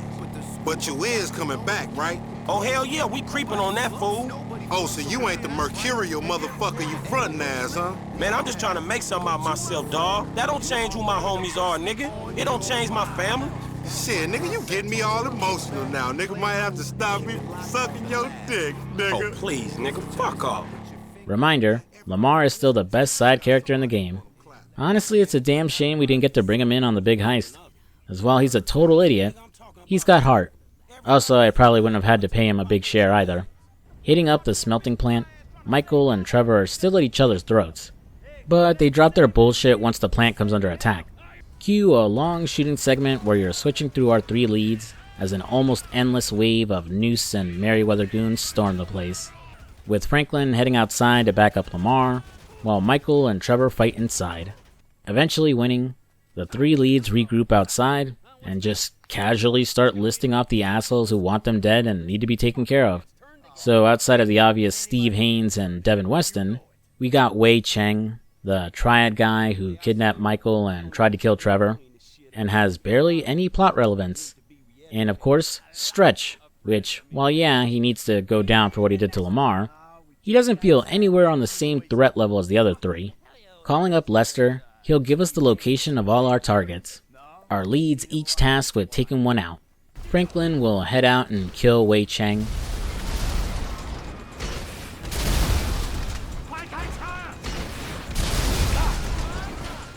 Michael will go kill Stretch.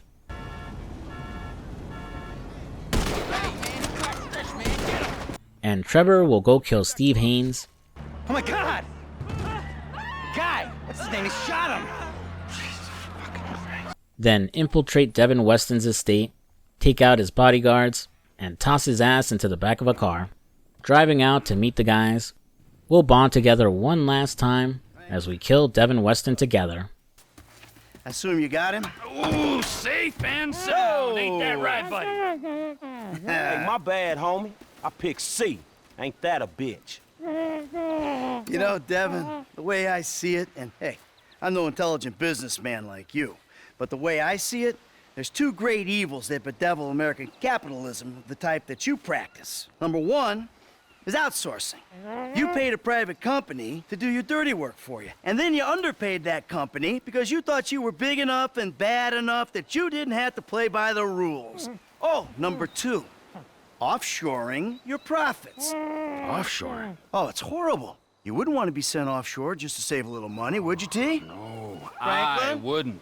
Oh, nah, I ain't Would you going want? nowhere. No, see, but we know your opinions on the matter, Devin. Keep your problems the fuck out of America, huh?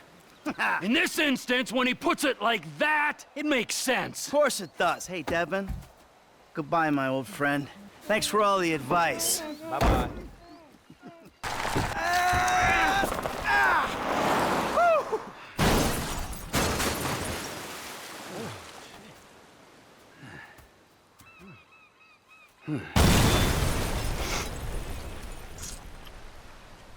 While I hate how rushed the final mission of the game feels, I do like the actual ending of the game.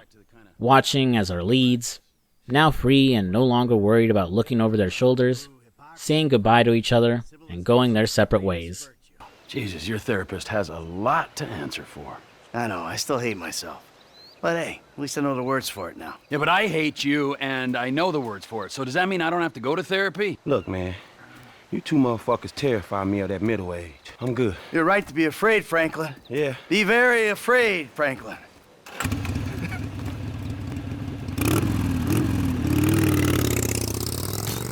Tell you one thing, T.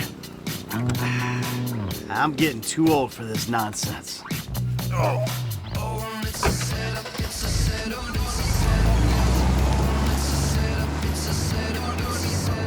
The credits begin to roll as the game comes to an end.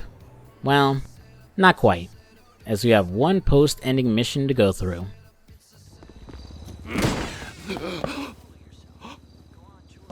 So, you've done well for yourself. What are you doing here? Is that how you greet your mother, Trevor? I didn't know they let you out. So you never wrote to me?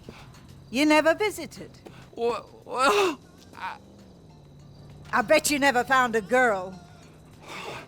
Tell me, Trevor, are you gay? No. Is that what this is all about? No. I wouldn't care. In fact, I've always wanted a gay son. A son who wouldn't forget about his mother. But Ma! Nothing! Remember hours ago when I said there was something Trevor was way more afraid of than clowns? Well, that's his mother. Who would have thought that there was anyone in the world who could reduce a violent psychopath like Trevor into a sobbing mess? After she verbally berates her son, Miss Phillips puts him to work finding a van's worth of a drug called dilutamol. The game won't mark where it is, but a van full of the stuff can be found near hospitals or pharmacies. The best spot being the parking lot of the drugstore where you find Packy McCreary. Stealing the van and bringing it back home, it's more heartache for Trevor, as his mother is gone. I got the meds, Mom! Mom! I got the meds! Mom! Mom! No, Mother!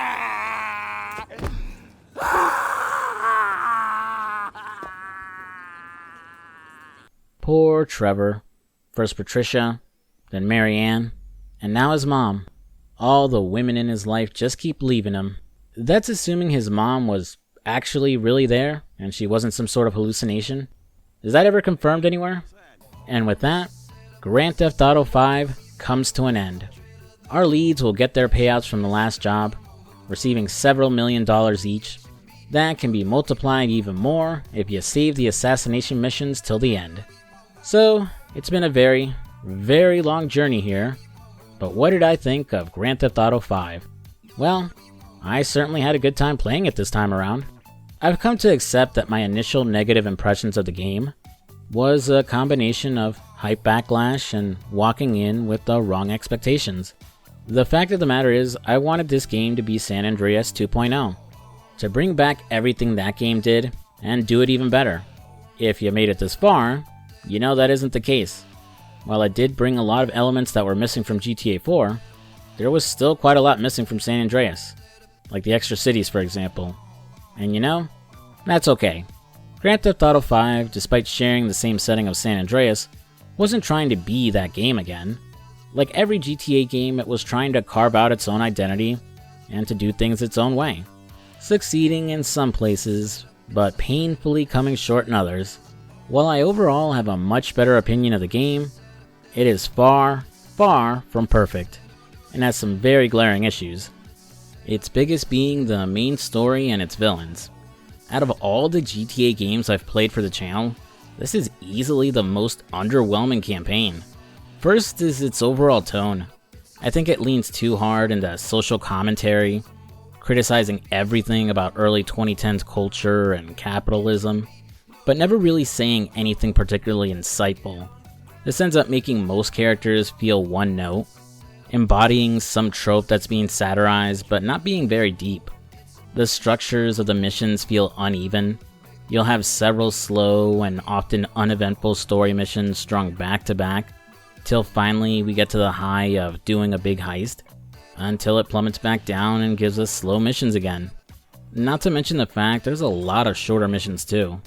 The bulk of them made up of getting equipment for a heist, I think it would have made more sense to just put them together instead of breaking them up. This makes a lot of these missions feel like filler, just a way to pad out the game until you get to the good stuff of infiltrating a research lab, shooting up a federal building, or robbing a bank. Despite enjoying the game more, I'd be lying if there weren't a lot of missions where I wasn't feeling bored. Then you got the villains, which have to be some of the most bland, uninteresting, and forgettable of all GTA villains. The issue all of them share is that they don't remotely feel like a threat at all. Instead, like one-off assholes you would have killed during the first few hours of the game.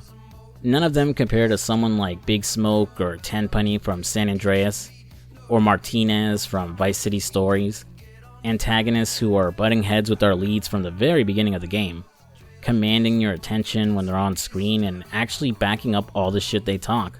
This game had an opportunity for a great villain with Martin Madrazo. He had a good introduction, a personal beef with Michael because of the house thing, and then with Trevor when he cut off his ear and kidnapped his wife. But nope, he disappears from the plot right after he's introduced, only serving as a catalyst towards doing the jewel heist. What if we had Michael forced to work for him instead? Doing all his dirty work, getting pushed around, his family getting threatened, until Michael has no choice but to find a big score to buy his freedom. There was such an opportunity there. Instead, we get lame, over-the-top parodies of a Fed abusing his power, and a billionaire who thinks he's untouchable, neither of whom create any real stakes. So it just has me scratching my head why our leads don't kill them after being screwed over one too many times. Remember in San Andreas, when CJ was forced to work for Torino in order to ensure his brother Sweet's safety in jail? It made sense. He couldn't just kill the guy, or else his brother was done for. Not only that, despite being an asshole, Torino comes through and arranges for Sweet to be released from jail. With Steve Haynes, we're basically covering up his corruption most of the time. And outside of exposing Michael and Dave's deal, and getting him arrested, it doesn't feel like he's got complete power over us. His douchey attitude with zero redeeming qualities is not helping things. Then there's Stretch and Wei Cheng. Like, Stretch is a starter villain at most. Someone you kill at the beginning of the game and forget about. There's nothing to the guy. He doesn't have much presence or feel remotely powerful. Like Madrazo, Wei Cheng could have been built up as the personal villain for Trevor, but he's forgotten about so fast and only shows up once before we kill him. That's why killing all 4 of these assholes feels so underwhelming. They're just afterthoughts. Like someone realized, oh shit, we forgot to kill these guys, let's do it all in one mission. It's why the fake drama at the end with Franklin being ordered to kill Michael and Trevor makes no sense. Like nothing about the villain screams powerful and intimidating enough where he feels he doesn't have a choice. I think the game was just so afraid of trying to be a little more serious in tone like GTA 4 every now and then, that it wanted to give us drama without actually putting in the work for why it would be drama in the first place. Now, all 3 of our leads are fun and interesting characters. I wouldn't call them super complex, but they work as Grand Theft Auto leads. They have their own issues, goals, and character arcs to go through. Except arguably Trevor. I guess he ends the game a lot softer than he started it, but it doesn't feel like he learned a lesson. His beef with Michael isn't even sorted out by the end of the game. Only if you have the 2 of them hang out in the post-game where Trevor just casually agrees to let it go. I think where the game shines well is its side content. The Strangers and Freaks missions really are the highlight of the game for me. We have more interesting characters to deal with, more things to do, and more remote places to visit. They're fun breaks from the slower and boring story missions, and in older GTA games would have been worked into the story in some way. There's so many secrets to stumble on and discover. For example, Michael can join a cult. It's available as early as when you first take control of them. If you visit the website controlled by the Epsilon group and answer a survey, a new question mark pops up on the map. Head there, watch the cutscene, and you can continue the quest line by making donations to the site and going to the next spot, eventually culminating in him fighting the cult, potentially earning $2 million and then unlocking another set of collectibles to find. And mind you, nothing in the game tells you that it's something that can be done. I can only imagine how long it took to get discovered back when the game was first released.